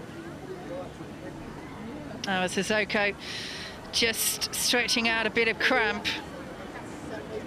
But they have found their way back into this game, and then some in the second half. Asai, no mistake from the penalty spot. And what about this for a finish from Awa Sissoko? Yes, Zinsberger, you can question the goalkeeping in terms of the punch, and then it leaves her out of position. but so many players there, particularly a central defender, under pressure, lean back, sky it. She takes her time. No aspersions cast whatsoever, Gilly Flaherty. I feel like you're judging it, Vicky. Have you seen me do that before? No, but I mean, it's a great finish from Sissoko. You know, obviously, I played with Howard when I was at West Ham, and she would go on these mazy runs, and she'd score these great goals in training, and, you know, she'd pop up with them, and you'd think, like, you're a centre-back. Traditionally, centre-backs normally can't finish a ball. Although I have scored a few decent goals, to be fair, in my life. But, yeah, I mean, it is a great finish. And you're talking about the pressures around it. You've got bodies around you as well. To finish like the way she did as well, it's a brilliant one.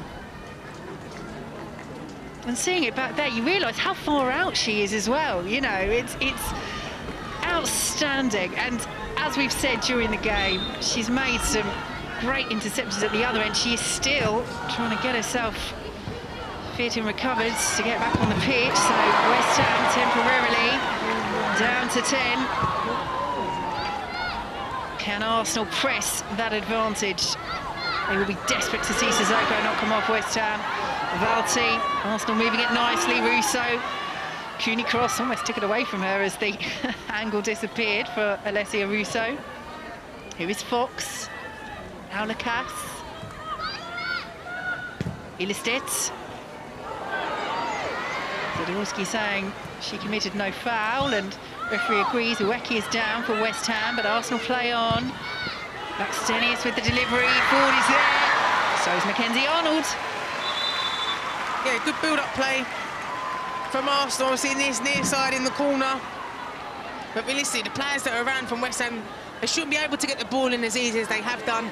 Obviously, Ford at the back post. I think it's hard because she's up quite early as well to generate the power, really, to trouble Mackenzie Arnold. But it's good, patient build-up play from here. Obviously, Kirsty Smith comes out. I mean, for me, I think she's onside, but they need to get closer. They shouldn't allow Blackstenius to be able to have the time and space to turn and deliver that ball in, whether you think she's offside or not.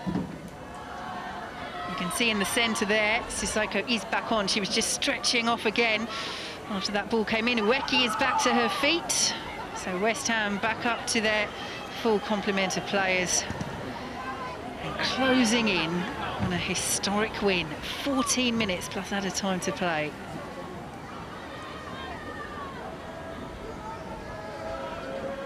And a final roll of the dice for Arsenal. Frida Leonardsen-Mornem is about to come on. She scored with a cross inside the opening 2 minutes against West Ham in November. Arsenal need to find a goal, and really they need to find two in terms of the title race, but it's one of those, the longer this game goes on, they absolutely would rather have a point than nothing at all. How precious this could be for West Ham United. It would take them 5 points clear of the relegation zone as Fox is brought down. That might be a yellow card into the bargain as well. And yes, it is Kirsty Smith into the book. Yeah, I think obviously for West Ham, in regards to if they can keep this win and they can come away with the 3 points, obviously it gives them a bit of breathing space from Bristol, who obviously ended up drawing yesterday against Aston Villa. So that change is made for Arsenal. Caitlin Ford coming off, and Frida Leonardsen-Mornem enters the field.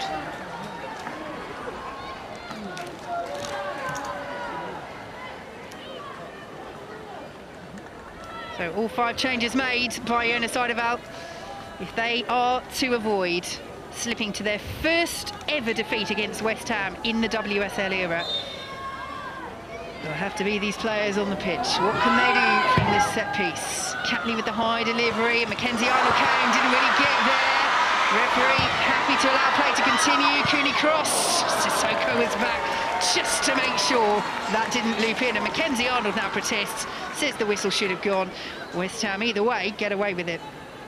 Yeah, I mean, obviously it's a delivery in from Steph Catley. I thought at first Mackenzie Arnold was going to be able to come through, but I think she tries to catch it low rather than coming high, and it's sort of, a lot of Woburn Moy is jumping through it, but I think it's because she's trying to catch it low rather than come up and punch it away.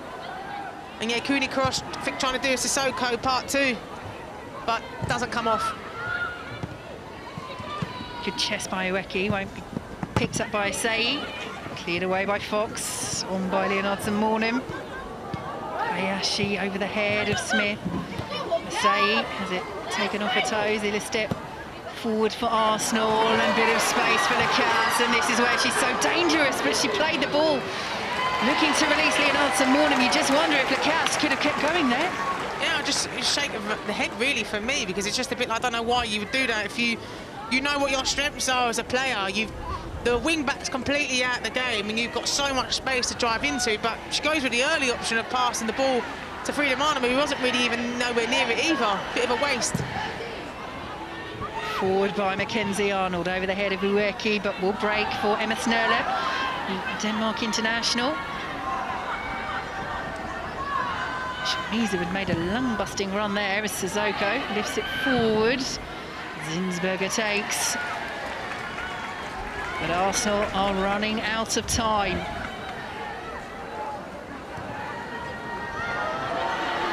Ueki closing down. Zinsberger finding Catley. Now Valti. Gori there with her.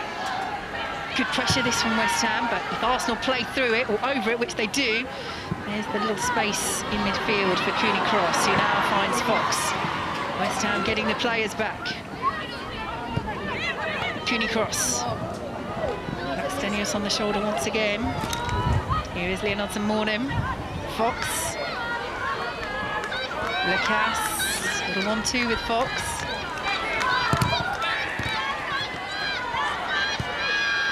Tussle with Smith. Lacasse picks it up. Lacasse still going. Here is Catley. Russo. Now Valti. Punched away by Mackenzie Arnold. Cooney Cross. Just no room for Arsenal here. And that's credit to West Ham. A poor ball almost plays them into trouble, but Zadorsky sends it back to Arnold, safely up towards halfway. Yeah, West Ham are defending really well because they're staying compact, they're frustrating Arsenal, but Arsenal movements off the ball has been poor. You know, they're literally standing there up against the back line of West Ham, and they're not moving. They're too centralised as well, which are playing into West Ham's strength, but just slow on the ball as well. Risky clearance from Mackenzie Arnold, and Arsenal coming forward. Lacasse, Black-Stenius, they're all trying to go for the same ball there. Valti was in there as well. Lacasse takes charge, but with a little spread of her arms there, you can sense the frustration from Arsenal. Fox, Lacasse. Ooh, collision with Gori, nothing more. She was then barged over herself by Emily Fox, and referee Mel Bergen's going to let that go as well. Lacasse. Away by Tisiak, only as far as Catley. Valti. Vubenmoy, look how deep West Ham are as Arsenal push for this equaliser. Valti. Vubenmoy. Valti once more.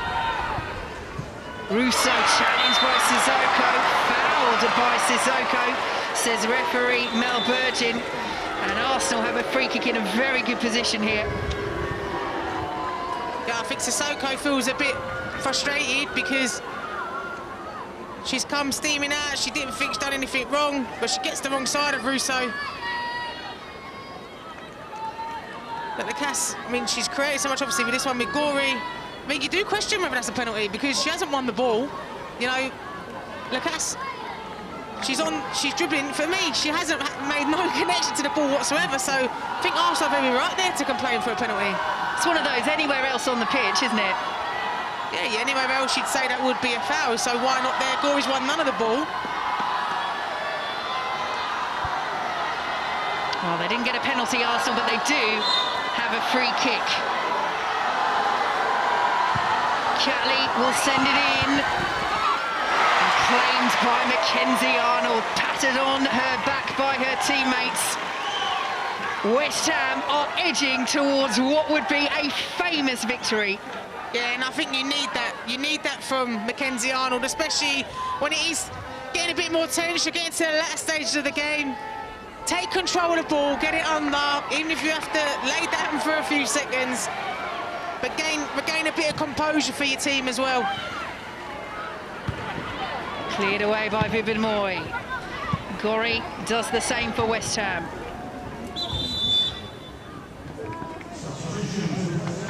Who are preparing to make a double change. Our Sissoko is coming off. And what a shift, Gilly. She's put in both defensively and offensively as well. Yeah, and I think you can see that from her teammates as well, saying well done to her. I think the Arsenal players are not happy that she's walking off the pitch.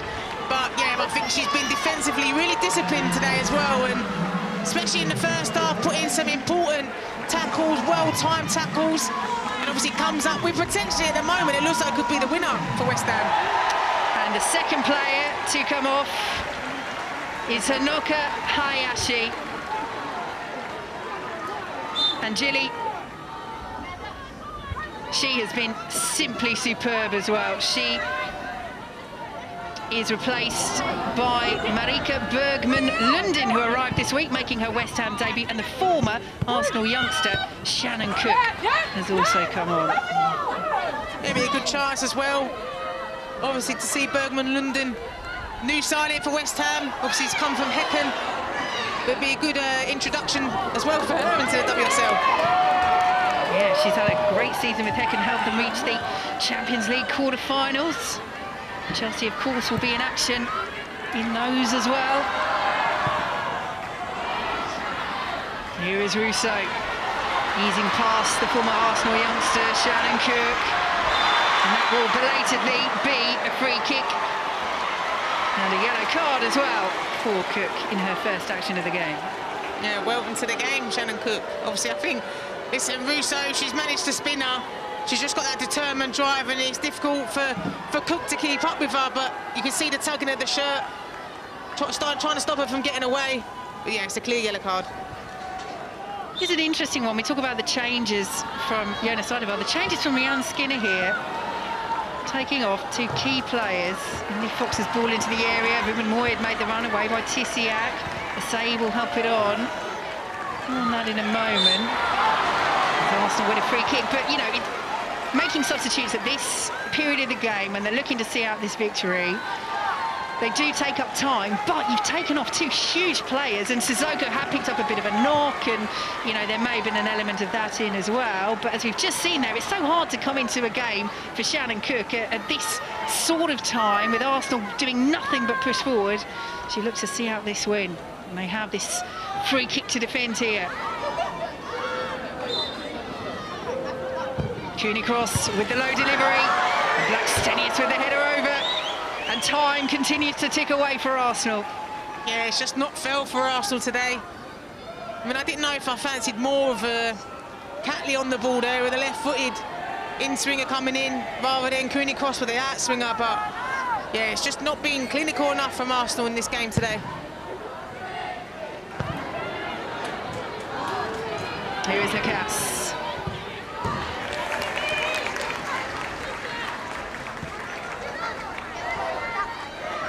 The pattern of the remaining minutes is set. Arsenal pressure. West Ham trying to find a way to withstand and record their first win over Arsenal in the WSL era. Catley forwards, cleared away by Tissiak. Look how deep West Ham are. Look how narrow they are as well. Russo. Here is Ruben Moy. High delivery, away by Smith. Almost fell to Fox. Arsenal trying to keep it alive. Asai with the challenge on Lacasse, and will run the ball clear as well and win the free kick as well. And Lacasse knew that whistle was coming. Yeah, again, it's a bit more just a frustration. Another yellow card as well. Just a frustration tackle. She knew exactly what she was doing. She was trying to stop Asai from breaking with the ball. 2 minutes plus added time to play. West Ham leading by 2-1, and Gilly, your player of the match, has played a huge part in that scoreline. Yeah, I think for me, Honoka Hayashi, she's been huge for West Ham today. If you're talking about defensive duties, putting in that well-timed tackle against Miedema in the first half, She then was involved in the penalty as well because she was the one who played the forward pass for Ueki, but she's just been an engine in there today. Forward, defensively, going forward as well, putting important tackles in. Yeah, she's been a key player for West Ham's result today. A result which will make history for them if they can hold on. And we have to talk about this Arsenal performance in the second half, Gilly. There just hasn't been enough of a response ever since West Ham found that leveller, really ever since the second half started. I think Arsenal have looked very flat, you know, in this game. Not much movement at all. If you're looking further up, they've not really disjointed the West Ham defence. They've not really made a move. She spoke about it during the first half and the half-time as well. It's about breaking lines and opposite movements, and they haven't done that today. It's been a bit stale, really, from Arsenal, sorry. Here comes Gorry. Fox with the foot in, but West Ham have Arsenal exactly where they want them. If they can hold on, does this change West Ham's season? Yeah, this could be. I think if they manage to hold on and get a win here, I think it's the turning point for West Ham, you know, because they'll take so much confidence from that. Obviously, they was a bit more deeper defensively in the first half. They allowed Arsenal to have a lot of the possession, but in the second half, they've really come at it. They stayed high, they've pressed high, they've really troubled Arsenal as well, and they've fought constantly this whole game, winning their individual 1v1 battles all over the pitch. Arsenal, we know, though, will keep pushing to the end. They have to. This could be a huge result in the WSL title race and in the relegation race as well. 5 minutes of added time, 5 minutes for West Ham to hold on and make history. I mean, Arsenal do love extra time as well, with getting goals in there. So West Ham, if they want to win today, they just need to hold on, deal with everything that gets thrown at them, because it will do. Illistett's delivery. Snurler wins the header.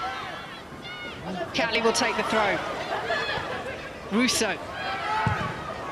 Whip delivery, Morton was in there, flicked just past her own post by Amber Tisiak. Breathe again, West Ham fans. She needed to get something on it because Leonardson-Morton was waiting, but that touch almost took it into her own net. Yeah, she had to get something on it, but I think West Ham were just holding their breath, watching it go past the post. Arsenal corner. So many in there. West Ham haven't dealt with it. Leonardson-Morton charged down by Ueki. And Snurler might be able to bring it away here for West Ham. Can't spring the counter, but it's good enough. Yeah, they deal with the first ball. They pick up the second ball as well. Forward by Valti. Ueki, who is another we should give a mention to, Gilly, with the block. Yeah, she's been huge in that front line today. And I think to say as well, they've really done their job defensively today for West Ham. And they have to, especially with Arsenal, the amount of bodies they're chucking forward, you have to be switched on. Cleared away at the back for West Ham. Arsenal will come again. Fox with a little miscontrol, and it's those vital seconds that are being eaten away. Cooney cross. Ruben Moy, Asai closing down. Ueki 2. Forward by Illistett. Fox. Tired legs out there now. But West Ham have moments to hold on for their first win over Arsenal in the WSL era. Zinsberger's come a long way and will get there. Almost sent it straight out of play. Ruben Moy had to move and did. Illistett up and under now. Arsenal know that time is almost up. Leonardson-Morton. Fox. Blackstenius. Arnold thought about coming and didn't, and in the end it's a nervy save, but it is a save. Arsenal corner. Yeah, it's a great ball by Fox. Now obviously Blackstenius, Arnold, you see, she initially wants to step out and then I think realises that she's not going to get there. And obviously Arsenal managed to win a corner. So Ueki is down for West Ham. A few boos from the Arsenal fans. But they will have a corner. Do you send Zinsberger up here if you own the side of her? I don't know. You never see it in league games, do you? You'd see it in a cup, but this is as big as being on the verge of going out of a cup for Arsenal in terms of what it could mean for the title race. Yeah, no, it's huge. I think, obviously, listen, Arsenal, if they manage to get something for these last couple of minutes and manage to get away from a point here, they'll probably feel really relieved by that. But, yeah, well, I don't know, she might go up, we'll see. So, Rico Ueki is off, and 17-year-old Princess Adamilui comes on. She's come through the West Ham Academy. She's been with them since she was 12 years old. Handful of appearances already for her club this season, and now comes on to try and help them make history. Corner to defend. Arsenal looking for the late equaliser, and it's cleared away. Over the bar it goes. Russo up to try and cause problems as she did right at the end of the first half, but can't repeat the feat at the end of the second. I mean, she's tightly marked as well, but they're just none of the headers really have fallen aside from her goal in the first half. A few of them have had headers, especially in the second half, but just haven't fell for them. Now or never for Arsenal. It's Chloe Lacasse. They're streaming forward. Lacasse cleared away. Brilliant header forward by Illicet. Mackenzie Arnold will get there, and West Ham are almost there. And obviously Chloe Lacasse, she's done that this season, earlier in the season, when she cuts back inside and she's put the ball into the top corner. But for me, Shannon Cook has to have that header. She has to, because if she's not there, I think it's difficult for Arnold to get across the goal. Seconds to play, and it's the West Ham fans who are singing as the foul is committed. Valti down.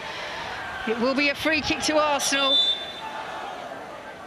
and everybody has to get forward now. They're on borrowed time.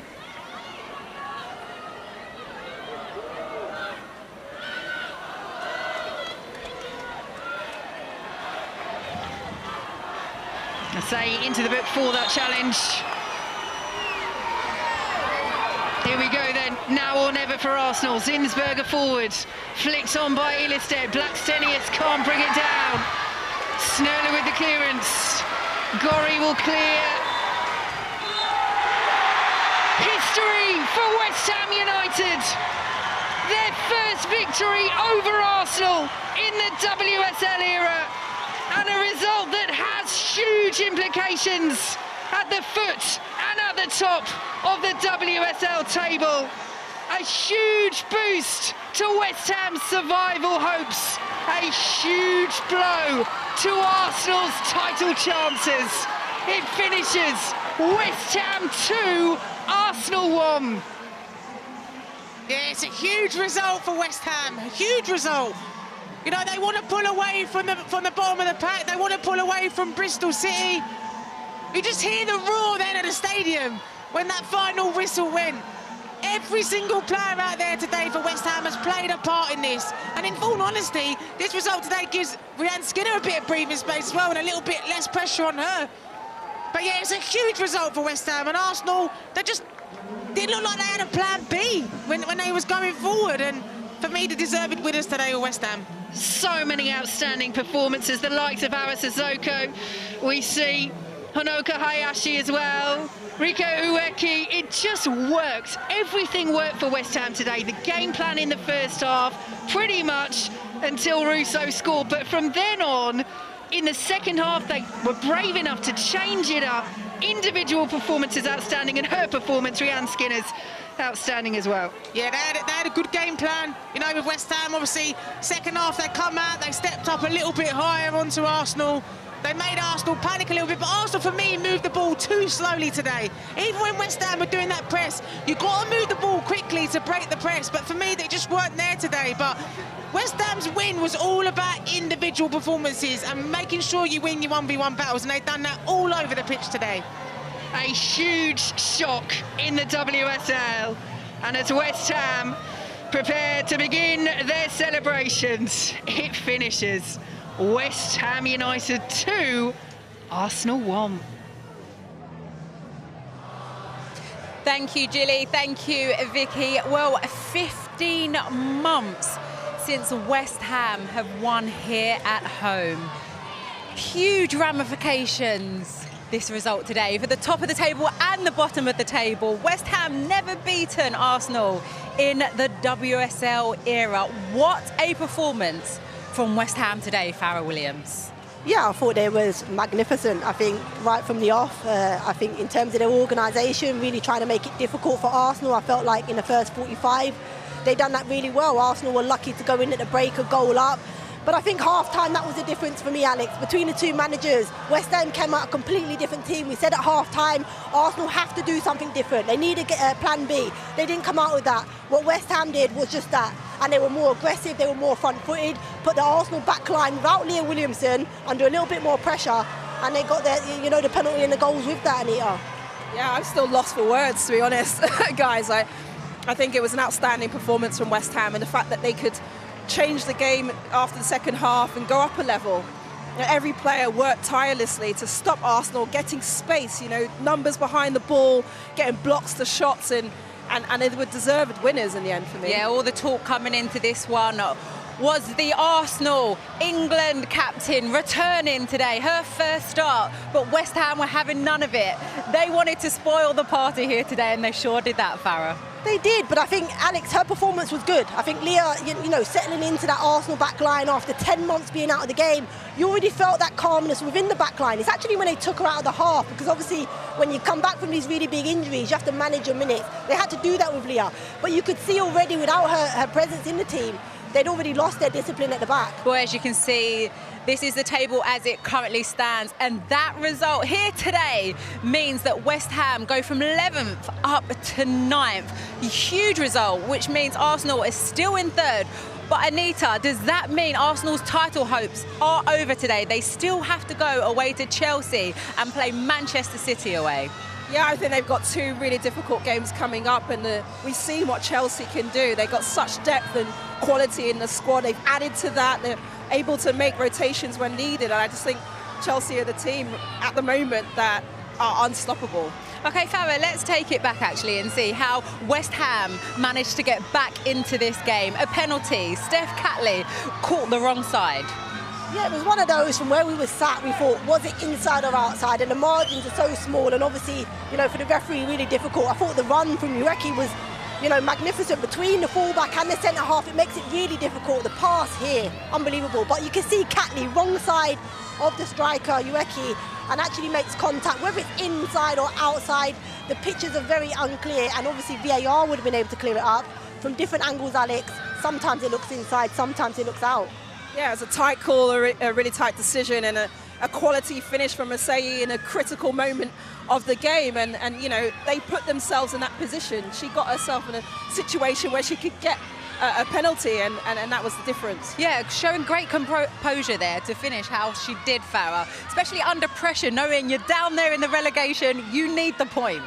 Yeah, she showed great composure. I think even the little stutter before she actually passed it the opposite way to where Zinsberger dived. So a really composed penalty under the circumstances. As you said, their team were under pressure. They need as many points, and they were a goal behind. So good composure shown. And then to go in front, maybe a surprise goal scorer, Anita, showing so much composure to take her team ahead. Well, if I was Sissoko, I'd be reliving that for a very, very long time, because the second phase, you see here, the deep free kick, a brilliant delivery into the box, and the composure to take that on her left foot, know the keeper's off the line, and just get it, place it in the back of the net. It's just sheer quality, isn't it? From a defender is not noted for her goal scoring. I think Anita, you're right. The quality of the finish from Sissoko is very good, high quality for a centre half. But for me, Zinsberger, the Arsenal goalkeeper, has to do better. She has to catch that ball. The delivery isn't at a pace. She's unopposed. There's no defender. There's no attacker putting pressure. You have to catch it. Take the pressure away from your team. She's gifted that opportunity to West Ham. It was great to see the celebrations there from all the West Ham players, the coaching staff and everything. Let's get actually some more West Ham reaction. Let's get over to Sarah Mulkerins. Yeah, thanks very much. I'm here with the West Ham captain, Mackenzie. Arnold, you've just been clapping the supporters behind us. How big of a win is that for you and the team? Yeah, honestly, it's unbelievable. It's hard to put into words. I think, on one half it's Arsenal, it's such a big team to beat, and on the other half you see our position on the table and how important that was to us. So, yeah, unbelievable. I'm just so proud of the girls. As goalkeeper behind that resolute defence, how grateful are you of the effort and the intent and the tackles that they brought today? Yeah, unreal. I got this one beside me and she just chucked her body everywhere. You got Minnie in there, all the defenders. Honestly, it's credit to the whole team, and yeah, I think we had it coming, and I think we deserve every part of this win, so it's good. You've never beaten Arsenal in the Women's Super League. You had a big win last week as well. Is there something turning at this club? Yeah, for sure. Like I said, I think it's a long time coming, and I think, the results, they weren't really going our way, but we're still putting in the performances. So I think it just shows that, when we can get the performance for 90 minutes, this is what comes from it. So. And this will bring you so much belief then for the run into the end of the season. Yeah, for sure. I think the belief has always been there. I think the results just obviously haven't come our way, but again, after this win, it's just unbelievable, and I'm just so proud of the girls. Wonderful stuff. Well, we do have Anoka Hayashi right beside you because you are player of the match. The Barclays Trophy there presented by Mackenzie Arnold. Congratulations. Thank you, guys. Thank you. Hayashi, look at that smile. We love to see the celebrations. That's what you want to see after a big performance, a big result. But not only her, Farah, so many individual big performances for West Ham today. Yeah, so many. I spoke before the game. I was really looking forward to Gori in the midfield for West Ham, how she will come up against the likes of Miedema and Pulova. And I was like, how is she going to fare against them? And actually, for me, I thought she was the best player on the pitch. I think she set the tone from them right from the off. The way she was aggressive in every tackle. Leah Volti didn't want to know it. Every time she was getting a tackle, kind of lost her head a little bit within the game. So I think she was the one that just disrupted everything and gave West Ham that momentum to go on and push on. Yeah, I absolutely agree. I thought she was outstanding in breaking up play, being front-footed, pressing aggressively. Sissoko followed suit, and it's infectious. The whole team start to do it collectively. Yeah. You said about being infectious. You could see that out there, Anita, the determination, the last-ditch defending, every player knowing that they needed a result today from West Ham. Yeah, definitely. You see here in this instance, again, Sissoko just patiently waiting for the right moment to make that last-ditch slide tackle. And you saw this all over the park, again, getting tight to players, pressing, recovering, getting blocks, and again, another slide tackle in that situation. And Farah and I were impressed throughout, weren't we, this half? Yeah, I think it's when you're beaten once, I think what you want, the reaction you want from your teammates is you're not beaten twice. And I felt they had that today. I felt their determination to, if they didn't win the first contact, they would try their best to win the second. And they also had covering defenders, which really helped their teammates really be front-footed. Sometimes you can't be front-footed if you don't trust your teammates going to be there with you. And I think West Ham collectively did that all over the park today. Yeah, behind us we could see all the Arsenal players, some of them still doing the ones that didn't play, the non-starters having to do fitness. But how frustrated will you be as an Arsenal player sitting in that changing room right now, Anita? Extremely frustrated, because they had an opportunity today to exploit this West Ham team, especially in the first half, and they didn't capitalise. And in the second half, they didn't really make the changes that were going to allow them to take on the game. And I think that's disappointing when you think about the quality and depth in this squad. Yeah, I mean, I can elaborate on that, Alex. I was frustrated, as you mentioned there. I felt like they didn't have a plan B, but also the substitutions that Jonas made, I was questioning them. You went 2 goals behind, you brought a defensive midfielder on to sit 2 in front of your back line when you're trying to push. You took some of your creative players and goal scorers and match winners off the pitch. It was frustrating to see that, because I really felt that if you're going to make changes, they need to impact the game, and the subs didn't for me. Should have Arsenal had a penalty in the second half, Farah? Yeah, looking back at it, initially I didn't think so. There was definite contact inside the box. I felt like she lost a little bit of control, but you can see here, just as she gets into the box, it's clumsy, but it's definitely inside, and potentially there should have been a penalty there. Anita? Yeah, absolutely. I think Lacasse in this situation is very unfortunate, because it's just the coming together. Gori tries to block her path, and she was very fortunate to get away with one there. Well, someone who will disagree, and actually doesn't even matter at the moment, because you'll be happy with all 3 points. Rianne, a huge congratulations. We know how massive that was for you today. How proud are you of your team and their performance? Yeah, I'm delighted with them. I think, this has been like 6 months of work, to get to a point where we're showing the type of grit and determination that we showed in the game today. And it was never going to be going all our way. Like, that's just part of it. You accept that when you're playing teams like Arsenal. But, the fight, the organisation, the discipline of the team, we worked incredibly hard for each other. And the good thing is, obviously, we've taken the chances when they were presented. And you don't get that many. And the fact that we've taken them is just superb. I'm so proud of them. Farah alluded to it in her analysis about the difference between the 2 teams coming out at half-time. So what did you want to see more of? What did you say at half-time to your team? I thought we were too, we just kept dropping back. We weren't pressing high enough. So where the game plan was, obviously there was areas and moments that we knew we would be able to get out at them, and we just were a little bit negative with that. So we started a lot higher. We started to affect things, especially on back passes and playing around the back. We gave them too much time and space in the first half. But at the same time, I'm not bothered about centre-backs sticking a ball on the back line. They're all right, you know, like it's not doing any harm. So we'll deal with that. But I still think that was the chance when we started to turn over some transitions a bit better. So it worked out better. That was evident in terms of the second half performance when you come out really front-footed. Did the substitution in Leah affect that decision-making for yourself going in at half-time? No, I didn't know she was coming off. So. You them warming up, even I noticed that. No, I've got more to do than to look at their subs in a game. I'm too busy focusing on the game, so no, I didn't notice. But no, it's more about, we can only control us. Like, I never talk about that. It doesn't matter. Ultimately, we've got to make sure that we're doing what we're trying to do week in, week out. And that then helps you to get results when you're consistent. Everybody knows their jobs. Everyone can do that well and effectively. And the players are a fantastic bunch and they've worked really hard to be able to get this result.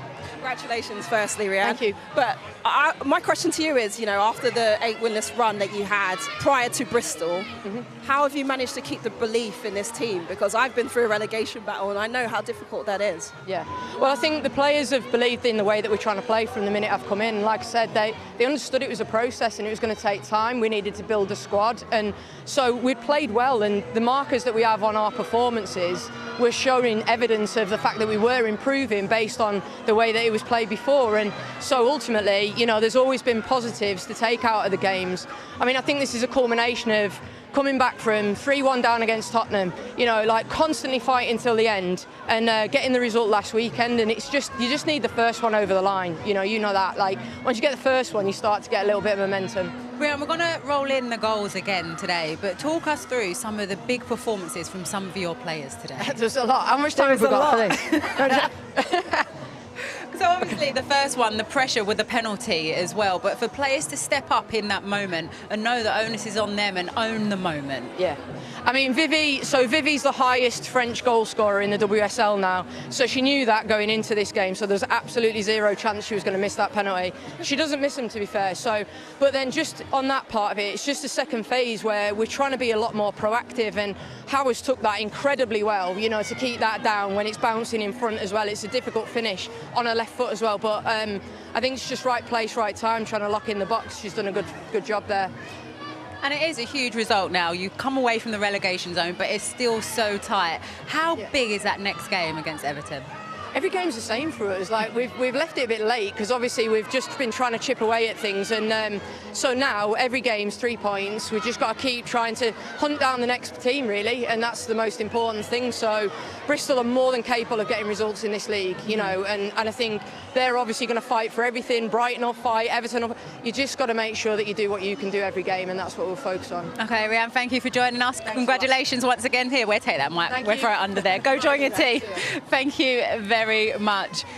Always interesting to hear from Rianne there. Last thoughts on Arsenal in terms of Chelsea, knowing they're playing later on and seeing that, okay, they've slipped up. Yeah, for me and, you know, and Arsenal and Jonas will know that and the players will know that it's a big 3 points loss. If they're to keep the pressure on Chelsea don't come to teams like West Ham and slip up the way that Arsenal have today. And I think the difference between the teams like Chelsea and Manchester City, they can adapt within games. They can change their game plan. Arsenal have showed time and time again they don't adapt and they don't change when things are up against them, and they've shown that today against West Ham. So are they out of the race? It's probably hard to say, but it's hard to catch up those points, Alex. Any more twists and turns going on, Anita? I don't know. I just think that the Chelsea players now will feel a massive boost from this result today. We know they're ultimate professionals, so they'll look at their own games, but this is an opportunity missed for Arsenal, and they didn't improve on the first half. Yeah, they didn't. They didn't change what they were doing. Okay, well, you two, thank you very much for joining me today. Just a reminder that you can catch the Women's Football Show later on tonight with all the WSL action from this weekend. We'll be back next week as Manchester City take on Arsenal in the FA Cup. See you then. West Ham it is to get us underway. They have never beaten Arsenal in the WSL era. Miedemar still going, off the bar, headed in on the far side. They have finally breached this West Ham back line.